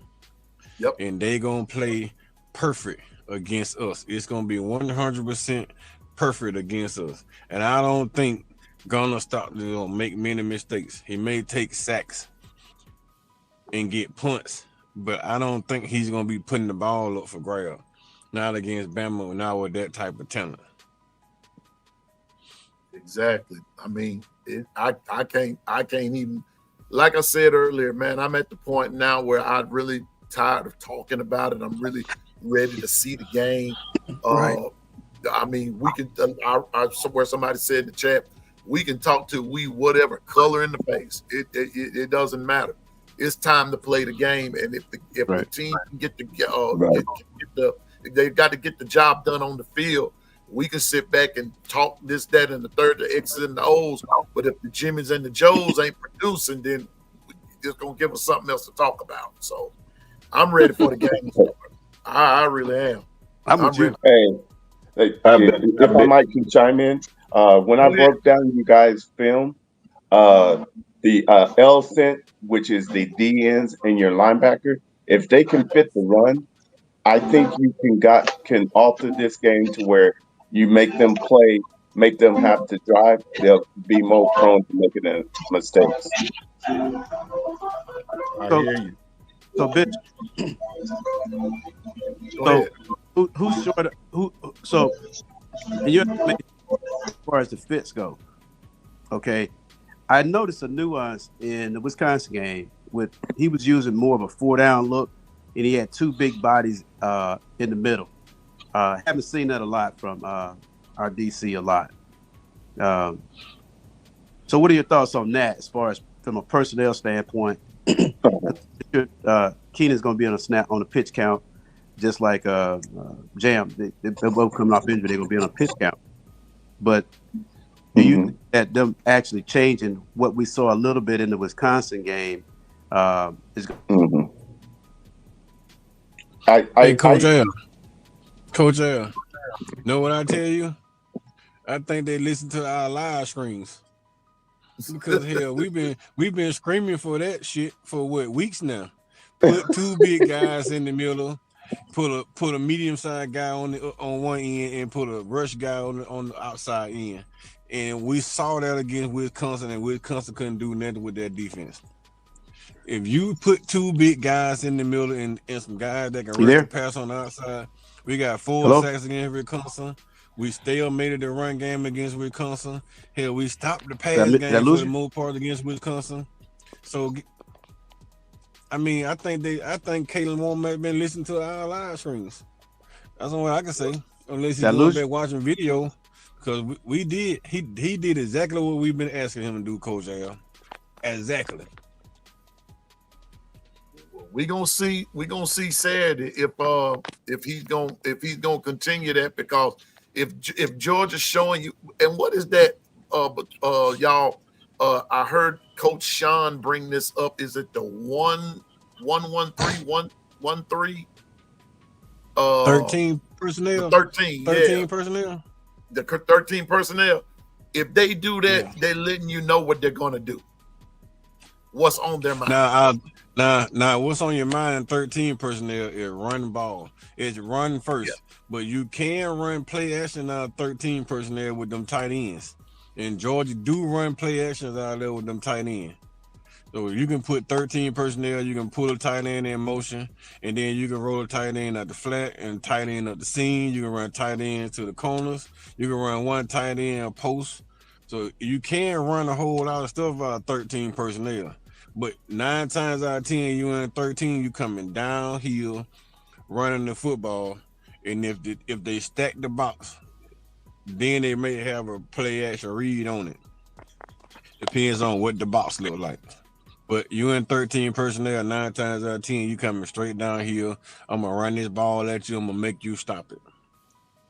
And Coach Al kind of alluded to that, because Coach Al probably one of the smartest offensive minds you can see out here. I paid you to say that, by the way. Thank you. Appreciate it. Yeah, you heard it here first. Where my check at? Where my check at then? Where my check It's at? in the mail, baby. That's in the mail. 3 to 5 days. 3 to 5 days. Nah, Business days. That's a true statement. That's a true statement. You want to know the real about offenses when from that wing, that gun tee to the wing tee to a spread offense to doubles. Listen to Coach Al talk about football, you'll learn a lot about offense. I hear you, man. Well, Bishop, anything else you got you gonna bring to the table? You talking about gumbo early this morning? Hey, I tell you what, that's my love language now. I know. I heard that, and some hot water cornbread. Oh my bad. Let me get back in line. See, now there you go, talking good tailgate food again. last night, the little that I was I could hear be sharp, because I was on farm alert last night. But I had some cornbread and collard greens, y'all. Yes, I did. Yes, sir. Wow. Yeah, with a little fat back in them. Yes, sir. So don't go there. Hey, that's a love language. What you doing? You talking love language? Hey, I like the collard green, but give me some cabbage. Yeah, man. Give me some cabbage and some cornbread. In this game, the key for you guys is your linebacker play versus the 13 personnel. If you can dominate that, you can control the game, and you'll be able to maneuver and handle. Because one of the keys is they like to keep pounding at you, but they also like to run that tight end to get you thinking. If they can pop that tight end once, they know you're starting to think of that, then it opens up their running game. But if you're able to key on that, then they become simplistic, and then you can just play ball. Hey, Bishop. Yes, sir. Hey, Bishop. Have you been watching Georgia a little bit this year? What they've been doing with Gunner, they'll go to that 13 personnel. So what they do is they'll run quarterback duo with him. Yeah. And that's what we did with Milroe a lot last year, right? Yeah. And that's something that our defense has struggled with, man, is a running quarterback. And Gunner's not a guy that's going to burst for 50 yards, but he's going to get you that 15, that 10. And I just got to see us in a lot of 4-down personnel, man. Right. With some guys with almost like we got to set the edge, man, because they're going to, and you're right, the linebacker play is going to be, they got to be screaming down here. I think what we'll be doing is putting our back end guys. I know we run vision coverage a lot, but we really gonna be leaning on our outside guys shutting their outside guys down. Yeah, Safety's yeah. got And when I called it, what we call the L when I was coaching is our DNs and our linebackers. yeah. If they can fit the run right, and that includes if the quarterback's in play, then you got to cover the entire field. Yep. So you got to press your boundaries and keep your quarters clean. Yep. And if you can do that, you can dominate the game. But it's easier said than done. But because the key is making sure you never lose contain. If you lose contain, all of a sudden everybody else is trying to cover for that area, and it just throws off your defense. That's absolutely 100% back, man. Because that's one thing that concerned me about what I'm seeing Bobo starting to dial up some with Gunnar Stockton. Georgia's a different team last year when they had Beck, because Gunnar will pull that thing down and run it in a scheme run. And that's why I said that 13 personnel for them, he's got something cooked up for us that's going to look like Kosara saying, you read and run first. But they got some weapons at tight end, and if we're not keying in, we're not reading our keys and not getting caught up with our eyes. In other words, we know who 1, 2, and 3 in the back end, who we got in the coverage scheme. But the coverage scheme, after we diagnose it's not run and we don't get lost in the sauce, I think he's going to use Gunnar Stockton in a lot of ways to set up the run game, but also the deception in the pass game in 13 personnel, because we know Bobo likes 12 and 13 personnel. That's just a Tiger can't change his stripe. That's who he is. But he's gonna dress it up. We got to be on our P's and Q's, man. We have got to be running a lot of tape, look at these guys to see whether or not our back end stays tight. Which is, and I hate to be long-winded, but we've all been saying that the back end is one of the strengths of our team. They gotta show up Saturday, big time. I feel like they are. I'm about to say, but yeah, they definitely going to have to show up. Yeah, especially I believe create some turnovers. I think that's one thing we really haven't been doing that much this year is create turnovers. We said something about sets. Yeah. The week of the Wisconsin game, wanted to see could these guys create turnovers and sets. They did both. We're gonna need a few of those sets. We're gonna need. I feel like we get a couple of turnovers, then we'll would for sure win this game. But it's definitely gonna be a battle. All facts. All facts. Yeah, we can't lose the turnover battle. What's again? What's that? I said we put Bray in the box, right? Then Bray Hoover come down and pass out the box. We're in the matrix right now. So that bring the down the box, bring the middle top. We're in the matrix right now. They come down to the third. Yeah, we got to get him out of the matrix first, man. Yeah, I'll bring him back in a minute. But when you were talking about those DBs, though, Coach Al and Bishop, one of the things that came to mind for me is when you begin to play a physical game like that, you have to bring those DBs up because of the style of offense that Georgia is running. Sometimes that's also a recipe for a disaster. Somewhere along the line that they're audible of this, that, and the third, and then they might bust one on you, going down the field. But so like what you're saying, you got to be on your P's and Q's and watch for everything. Watch for everything. Don't take nothing. Don't take nothing for granted. That's all I'm saying. Let's see what we got. Yeah. And what I was gonna say is that this is where you can't. Everybody has to play their assignment. No matter what's going on, trust the process. Do not try to cover up, because guarantee you, both of these universities do their homework. And the one that makes the mistake trying to compensate is going to leave an opening for the other to attack. So the key is to trust the process and know to stay on your keys. If you keep reading your keys and you do your assignment, you would allow your other teammates to seize the moment. Otherwise, you're opening yourselves up to something that you don't want to have to re-engineer and stop up. Hey Bishop, Yeah. I'm with you 100%. I'm gonna tell you what. Again, I'll go back to this. There's nothing that can replace experience in football. Nothing. I mean, on the field experience. Can't nothing replace that. And one of the things is this whole chemistry thing I keep talking about. That with Tim Keenan coming back, I don't see him playing the majority of the defensive snaps because he's going to be on a pitch count coming back from that type of injury. He probably, in a way, he could be 100% in this shorter time period. But if he can get through practices 1 week without any pain, I think that's where they're going right now. I don't know whether he has the entire strength there back. This is the point I'm trying to make. A guy like that helps the mics, the backers, because now there's a communication thing going on in the middle of the field, and that guy is going to eat up. He knows his job is to eat up space in the middle. So that just blows a lot of the blocking schemes that Georgia want to try to do with a guy like that can command a double team, right? So that truly helps the linebackers could play a half a step faster because they don't have to be worried about an uncovered guard covering them up, swallowing them up, as it has been.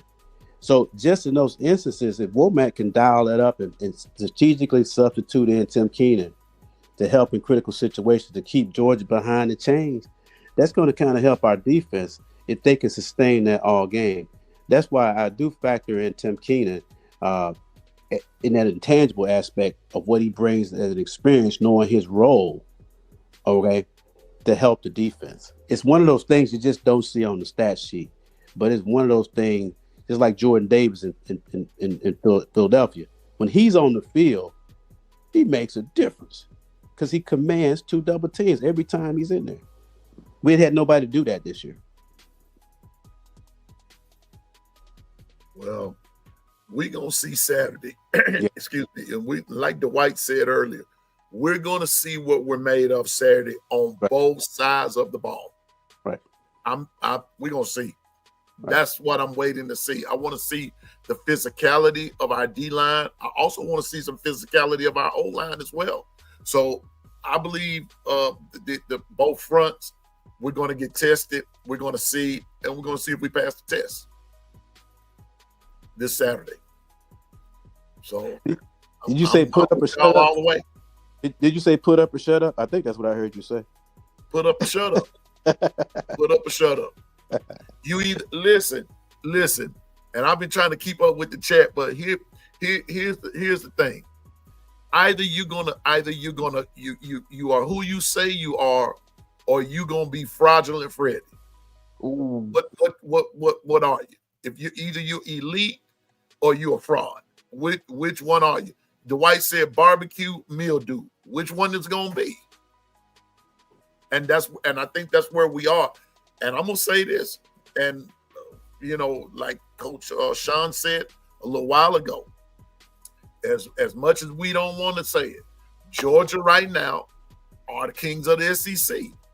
They won they won the SEC championship last year, beat Texas twice within the same month, beat them twice.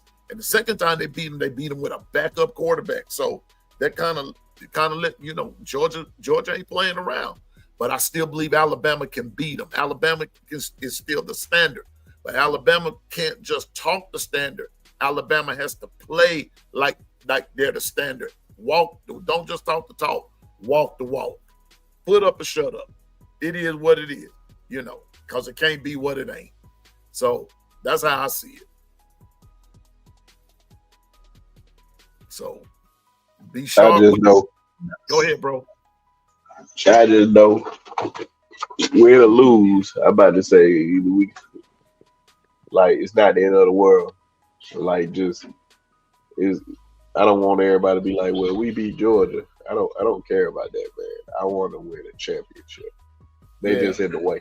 So we beat them, of course, celebrate the victory, but it's 24-hour rule. We got another opponent next weekend, Brian Denny.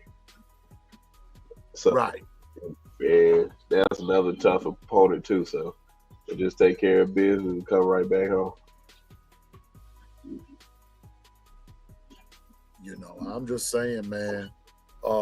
We got to do it, and that's how I see it. I'm sort of see it like you, that like I said earlier, Coach Bishop, I said this. I'm more worried about Vanderbilt than I am Georgia because we've beaten them. We've beaten them before. We the last 10 times we played them, Georgia only beat Bama one time. So and each time, from what I'm understanding, from what I've read, Georgia has always been favored to win the game, just like they favored this time. Bama has always found a way to beat Georgia. So beating Georgia is really no great feat for me. They're undefeated and we've lost one. So, okay, cool and fine and dandy. But like Coach Al said, if we had to beat Florida State, then they would have been building this game up as the game of the century. But it's not like that. So Bama just has to go out there and play and do the doggone thing. Because it ain't like Georgia's unstoppable. Trust me on that. It's not like they're unstoppable. They can be beat. They struggle with Austin Peay and everything, but I just believe Bama just has to go out there, play according to like Coach. What Bishop said. And Coach Al, just trust the process. Let's go with it. And just go ahead and beat these boys. Definitely. And I'm picking y'all 31-24. Okay, hold up. Bishop.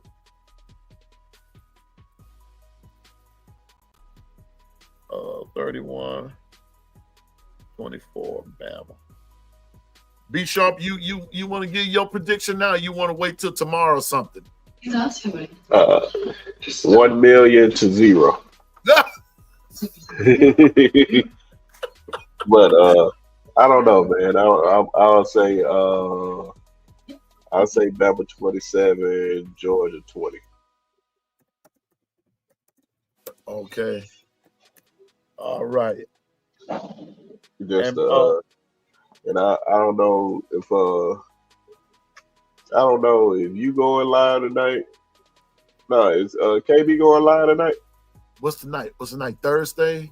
Yeah. I'm not sure. If KB not going live tonight, I may do all Alabama Georgia show. Okay. With, Okay. Coach I and Shouty, Coach.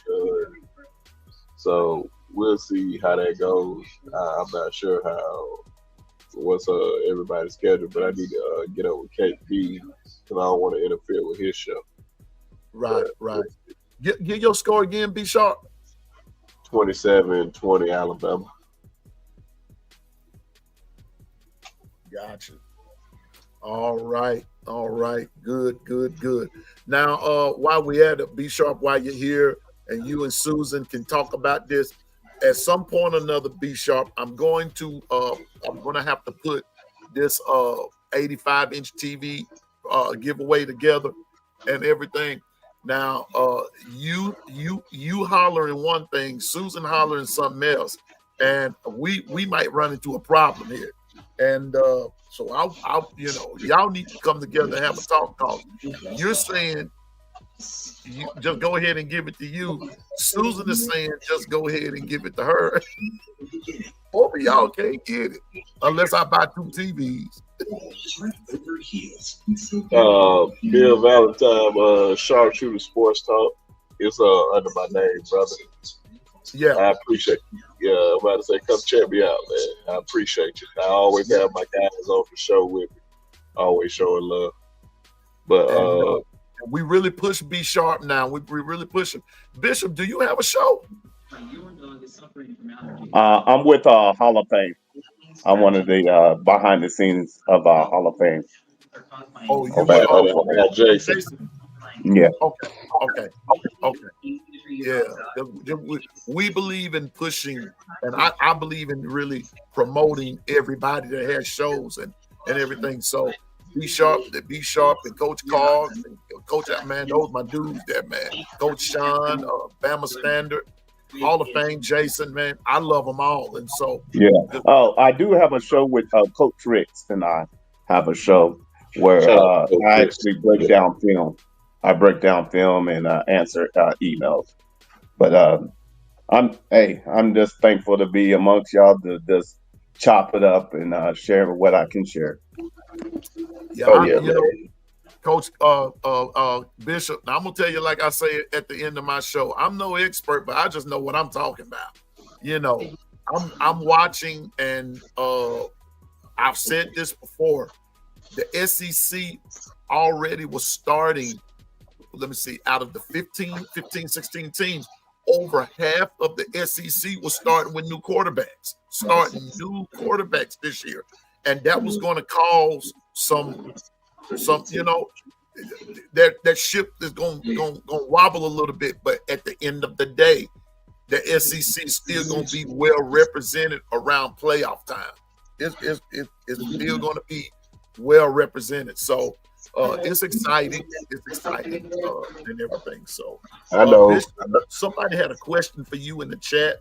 Bishop, hold up. I'm gonna find it right quick. Go ahead. I'm gonna find it right quick. And B Sharp and Piano Man, you guys, y'all need to run up the like button on them because this is straight gumbo fire. So whenever you get straight gumbo fire, you got to represent because we need content creators like them raising up and setting a standard. Anitra had a question for you right there. I put it in the chat there for you, Bishop. And you might want to repeat that again. What we asked earlier. There you go. Yeah, Coach Ricks. Me and him have a show where we go over, of course, OU, and then we break down the top premier games of that week, and also I break down film since I'm old defensive coordinator.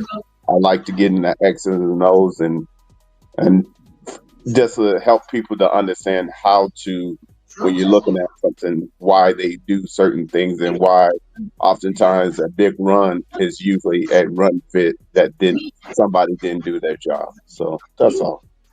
And I just want to point out, definitely shout out to Coach Ricks.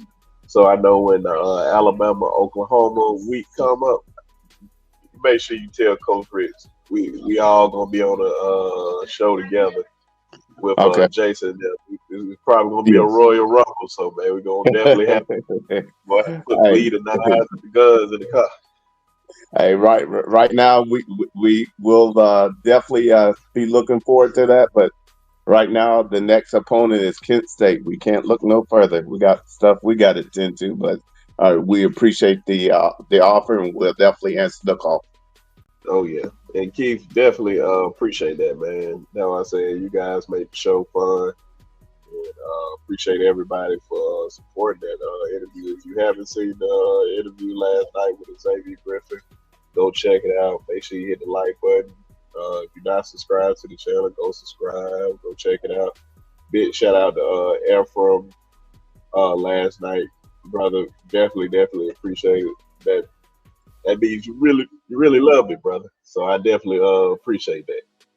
So definitely appreciate everybody. And it's not enough appreciation every time, because this is literally something I love to do. And y'all making fun of me every time I get on the mic and just talk about this stuff, especially when I'm up there with my guys. So yeah, definitely catch y'all on the desk. But I don't know.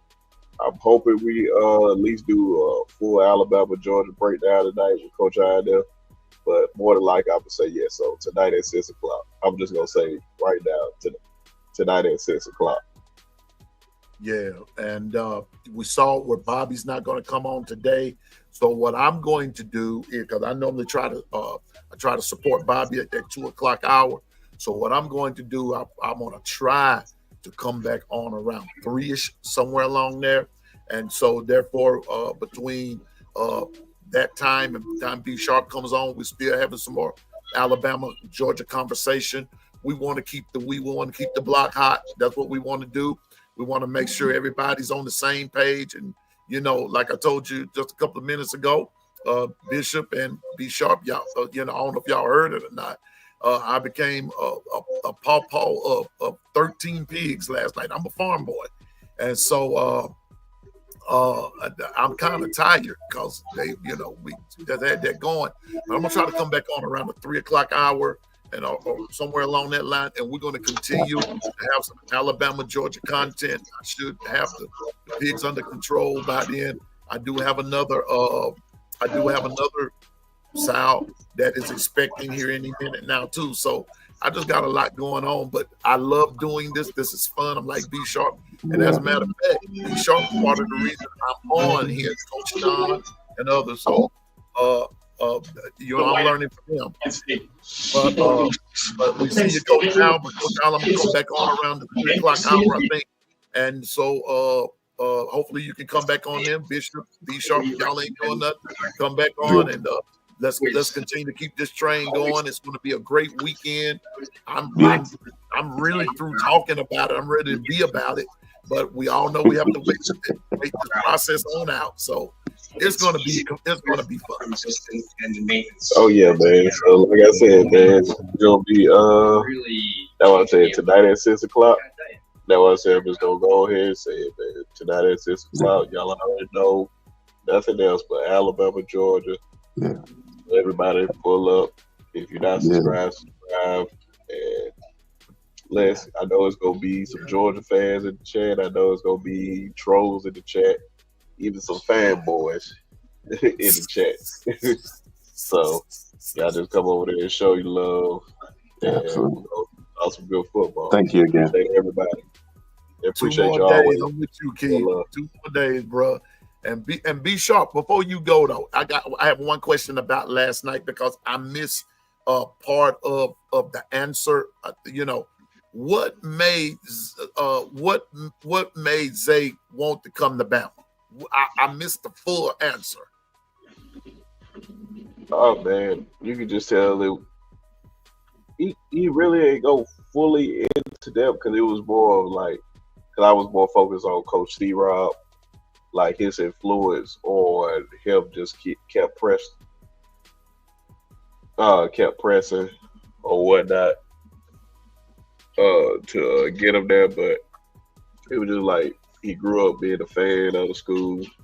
The consistency that Coach C-Rob, that's what his mom said. It was the consistency and the transparent that he had with her son. So it was good to see that she loved that part. So she pretty much signed off on like Coach C-Rob is a real good person because it wasn't all about football with them. They just talked about life and everything. It's just like that's gonna be his coach when he gets there. That's the person he gonna see the most.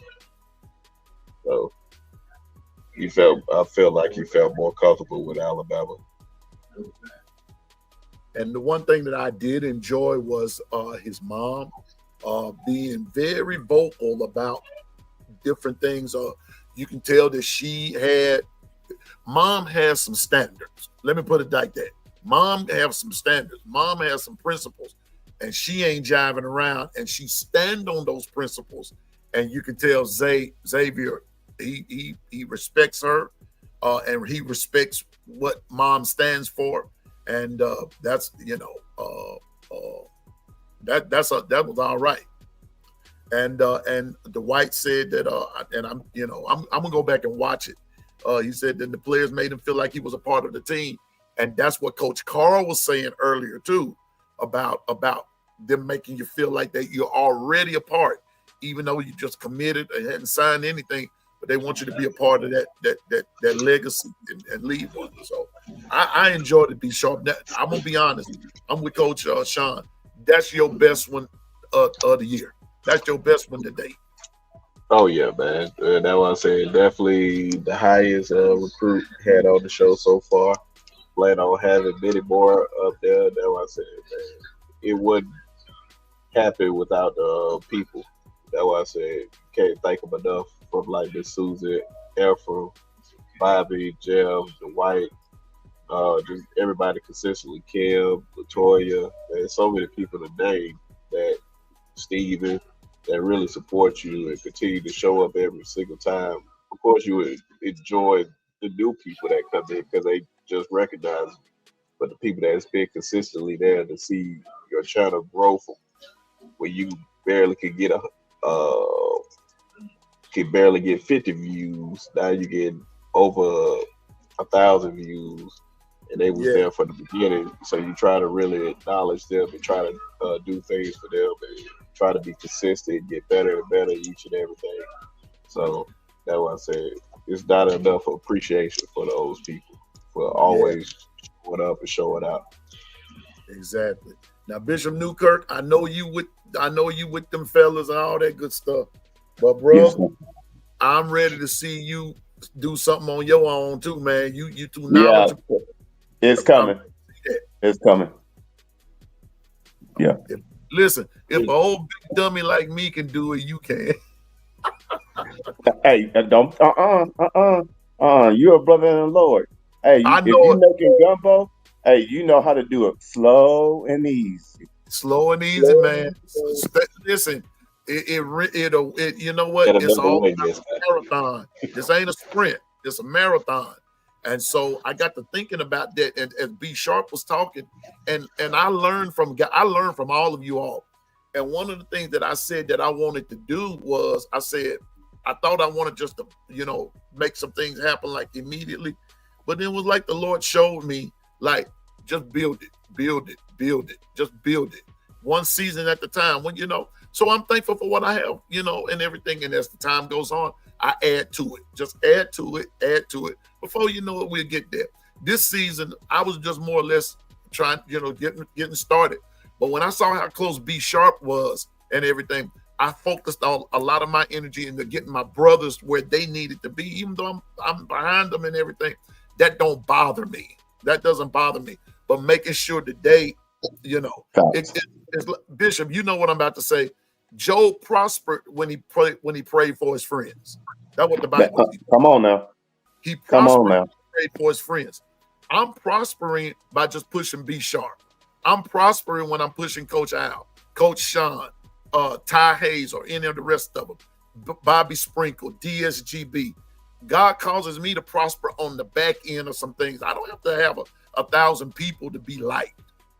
I got that already in my own personal life. But I want to see my brothers on here prosper. I'll be there in a minute. Matter of fact, I'm already there, but I'm just doing it in a different way. And so it ain't no competition. And so B Sharp has really been most helpful. Him and Coach Sean, and a lot of them have been most helpful. But watching y'all, that's how you grow. That's how you grow. And so I'm appreciative of every little nugget that I get, every interview that I see, and everything. I'm most grateful for that. So if I'm grateful for anything, I'm grateful for the things that I have learned. That's what I'm grateful for in this first season. I know before I get up out of here, that's why I said 6 o'clock. If KB is not coming on tonight, I will go live tonight with Coach Sean and all the other guys. So I gotta hit up KB unless somebody already talked to KB and all that before I call him. And I just I'll reach out there, B Sharp, and I'll hit you back and let you know what's said. There we go. Yeah, but everybody have an awesome day. Bishop, always good time with your brother. Good talking to you. Piano man. You already know. Hey, get well, bro. Get well. I appreciate it. And I would say appreciate everybody in the chat. So hopefully, if I don't see you, hopefully I'll see y'all tonight. Say come on Wednesday, Friday, Saturday. Okay, Sunday. just give me a few minutes, B Sharp, and I'll hit you back with the answer. All right. And y'all just have a great day and roll damn tide.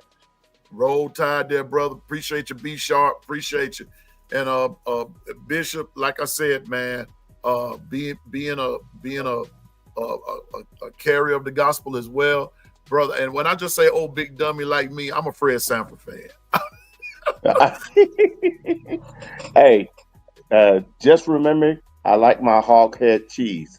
So when you get some, put some aside for me. Brother, I had some yesterday. Listen, let me tell you something. Okay, We're gonna start talking about football in just a minute. Okay, chat, here we go. Y'all, what's up, Chris? What the business is, bro? Let me tell you something, Coach. Let me tell you something, Bishop. Here we go. Last night, I had some cornbread. I ain't talking that jiffy stuff. I'm talking real cornbread, like the kind Mama used to make. Yeah, I had some cornbread with some croaker and bass, both saltwater and freshwater fish. Oh, yeah. Collard greens with a little pepper sauce in it, and all that good stuff, and a good glass of water. I didn't need no sweet tea with that. Because man, my A1C would have been over there in Oklahoma by now. But yes, sir. And and Diane, what you know about that buttermilk cornbread? And that's what I'm about to get in to go in the fridge. Cut me another piece of this cornbread, put it in a glass, take me some buttermilk, stir that thing around, and y'all don't know nothing about me. Y'all don't know about me, on the man. Y'all just think y'all see the camera, but I'm a country boy. I eat like that. That's good eating, man. Well, that's good eating. Yeah. All the fish is gone, right? All the fish is gone. Crackling bread, yes, sir. And so here we go. See, twist to know what the business is. Well, watch this. You ready for this? I've got some chicken wings. And bruh, I'm gonna take me a little chicken seasoning, and I'm gonna take me some. I used jerk seasoning the last week when I did that. I did some fried jerk chicken wings, right? Well, here we go. Yeah. This time I'm gonna take the jerk paste and marinate those chicken wings in that, put them in the refrigerator and let them sit. Yeah. Then I'm gonna take me a little buttermilk later on, fix up my little mix there. What you call that? Put a little flour on it. Yeah. And then put them in the grease. And I'm gonna have some more jerk fried chicken wings with collard greens and cornbread. Now y'all tell me what time it is. Piano man. Oh man. Hey, I'm gonna have to catch up with you. Let me go ahead and let you go and have your show back. But thank you for allowing me to come up. Now say that again, Bishop. I was saying I might have to get going here. I just want to thank you. You got me ready to eat. So my stomach is talking to me. But I sure like what you talking, because this show's sounding good to me. Because understand with that cast iron skillet,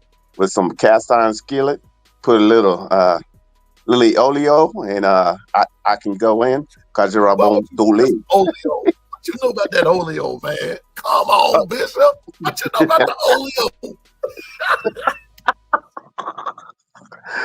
So, hey, I'm gonna take you right. It's time for me to step out on the water. So that's what I'm gonna do. I'm off. I hear you loud and clear. Yes, sir. It's the big. And listen, that's what I did. I'm enjoying it. I'm meeting Brent. I'm meeting people. And let me tell you something. These people over in the chat are my family, and I want them to know. I want them to publicly hear me say publicly, I love them so much. I really do. And y'all don't know how much I love y'all and how much I just appreciate you all. And man, I love everybody. So, but Bishop, you still need to tell me, bro, what you know about that oleo, man? You old school, boy. Boy, hey, just understand, Mima she always started everything from scratch. And if anybody knows me, Grandma was Mima, what we call her. It was this. She was my foundation, and she made sure I knew how to, if nothing else, cook something from scratch, like being able to make a slop jaw out of whatever you got left of your vegetables and whatever piece of meats that's left in the deal, and anything that's in there, be able to whip it together and come out with it and have something major to eat. So It's all about making sure that you make it with love. Bruh. Now wait a minute, Steven. Not anything. I ain't eating no possum now. No Now, possum. hold up. Y'all no. No, sir. Now, man got a man got his limits now. I've got some limits. I got some principles now. I ain't no possum. No possum. No. But wait a minute, Bishop. Wait a minute. Before you go, hold up, Bishop. Yeah. Stay right. I know you got to get out of here. I got to show you one thing. Hold up. Okay. Hey, you guys, run the likes up how he's gone.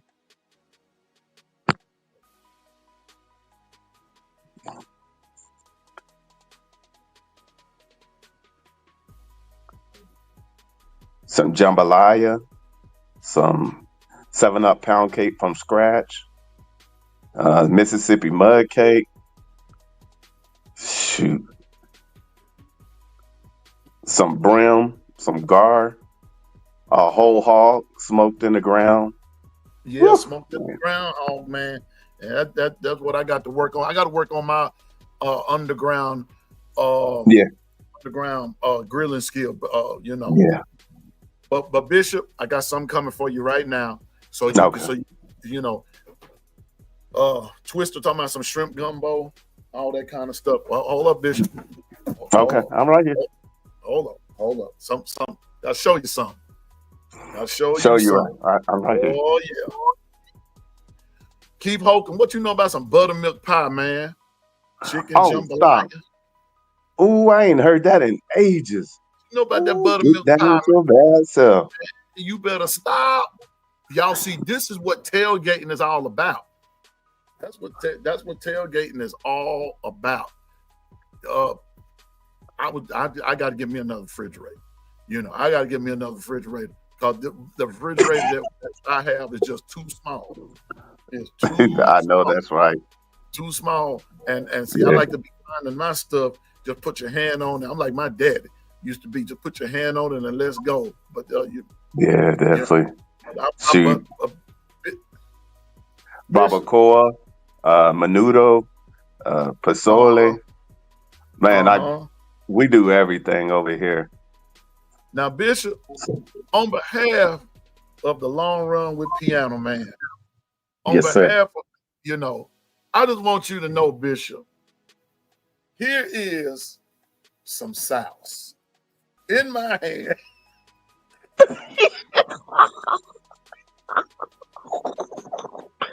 Oh, no. You messing with me right now. You messing. Sir, here's some sauce in my hand. I ain't lying, bro. This good eating. That ain't. Ooh, don't tempt me with a good time. Ooh, wait.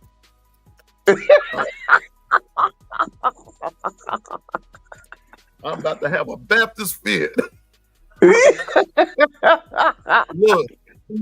Oh man, Mr. Piano Man, you are what we need. Look, I'm Church of God in Christ, about to have a Baptist fit.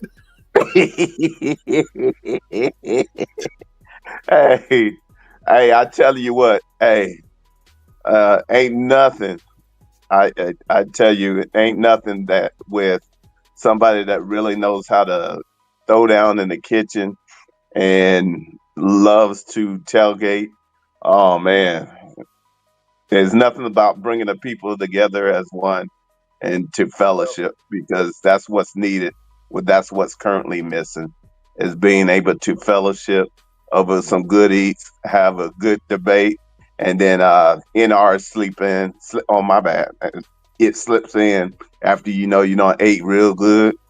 Man, ain't nothing wrong with a little couple snores after you ate real good.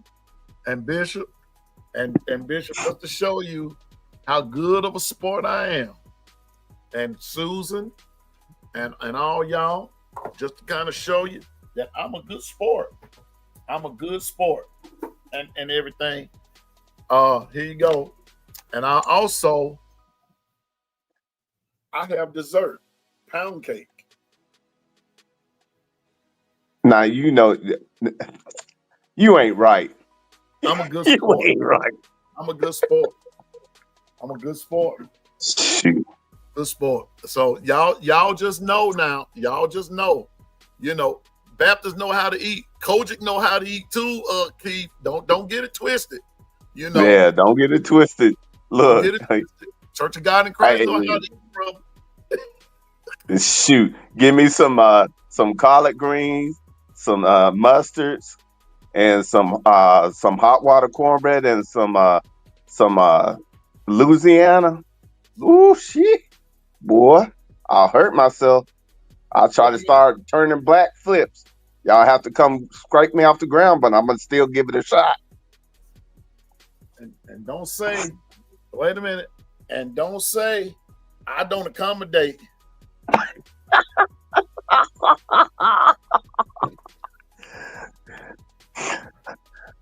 That's awesome, man. I really do. Piano Man, one of these days when we get up, we finna throw down.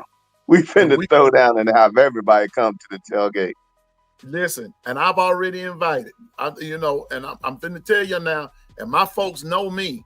Wherever I am, my folks are always invited. I don't meet no strangers. I don't.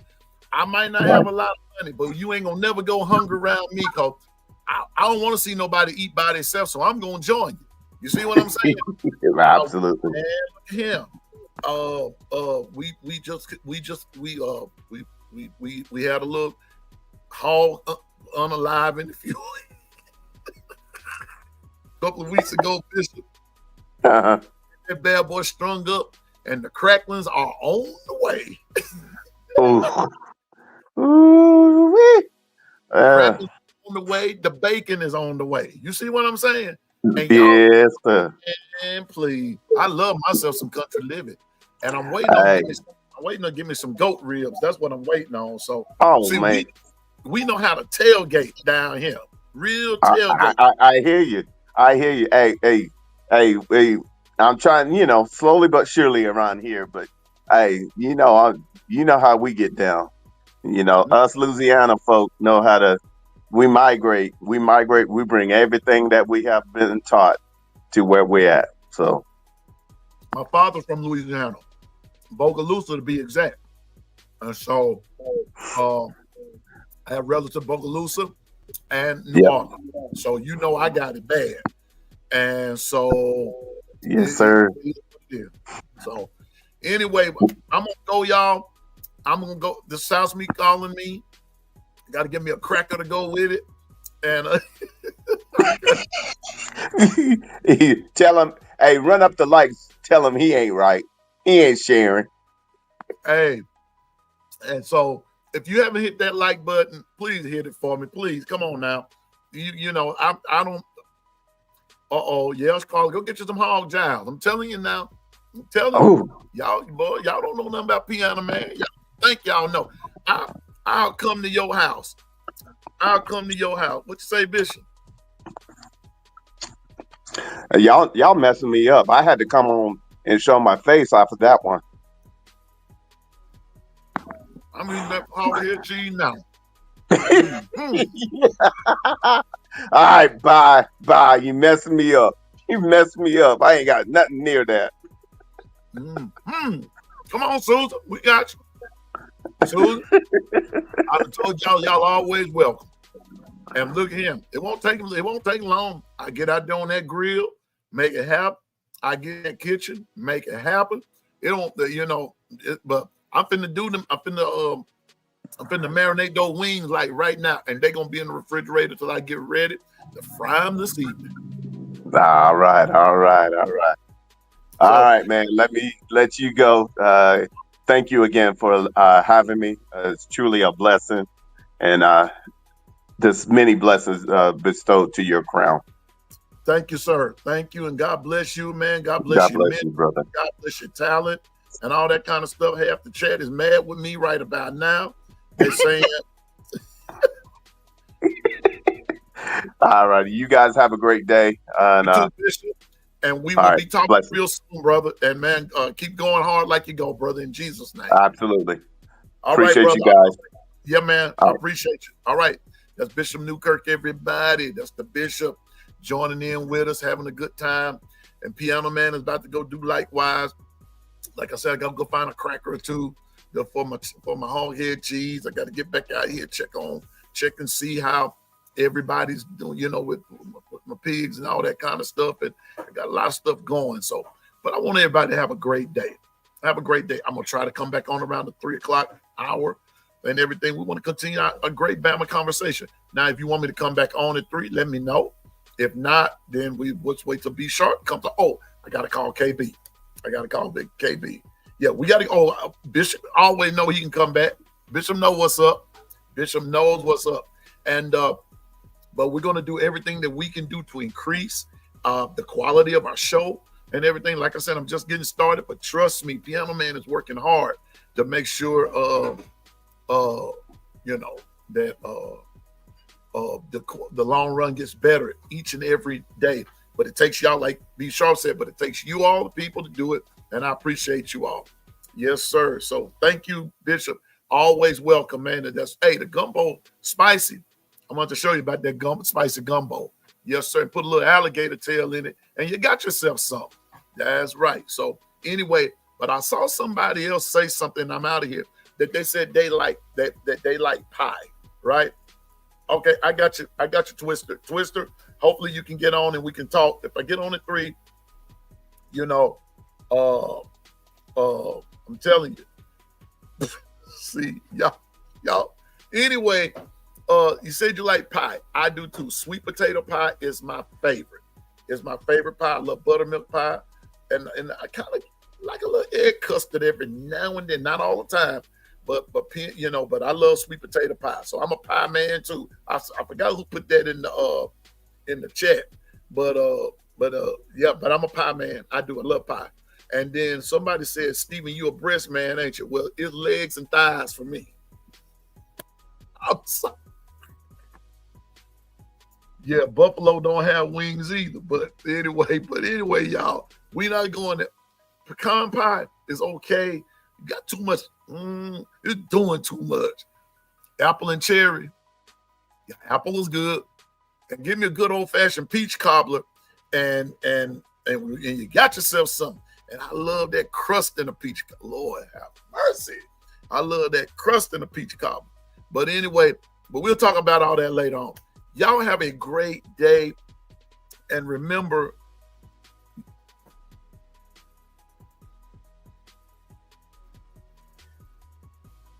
okay, late show coming up. Night show coming up.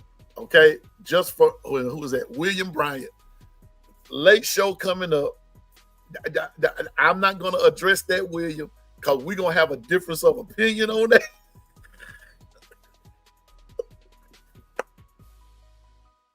But anyway, you all stay focused, drive, and go forward in the name of the Lord Jesus Christ. And remember, you can do all things through Christ that gives you strength. I promise you can. With all that being said, just remember, I may not see you today or tomorrow in person, but I'm going to see you in the long run, remember? And I'm no expert, but I just know what I'm talking about, okay? So until then, forget them hedges. We ain't studying them trees. We worry about the trees in November, but Saturday night, forget them hedges. Forget them Georgia Bulldogs, Bull Puppies, Bull Daggers. It don't make no difference to me. All I want to know is, will my Alabama Crimson Tide show up? That's right. And so with all of that being said, we'll see you all. I do my best to come back on at 3. We'll have to continue our Alabama Georgia conversation. And I just hope y'all live after eating nasty food. Stephen, don't knock it till you try it. That's all I got to say. Don't knock it until you try it. Knock it till you try it. I'm just saying, man. Can't take us nowhere. I'm just saying. Somebody always acting up. Knowing we got company. And somebody acting up. So anyway, but forget them hedges. Forget all that. Alabama's coming to play. Yeah, and all that good stuff. Now, Buster, 3-Stroke, Billy, seek help immediately. Seek help immediately. All right. There's help for you. Okay. There's help for you. All right. Until the next time, hopefully at the 3 o'clock hour, this is Piano Man getting ready to get up out of here. Have a great day. God bless. And as always, roll tide. Again, thank B Sharp. Thank Coach Al. Thanks the Bishop. Thanks for all of you in the chat. 401k crew, No Mercy crew, Don't Give a Piss crew, Laid Back crew, Drinking crew, the crew on top of the crew. You know, everybody. Thank y'all for coming. And hopefully y'all be safe. Y'all be safe. Please be safe. God bless. Roll Tide. And Piano Man is out. Y'all have a great day.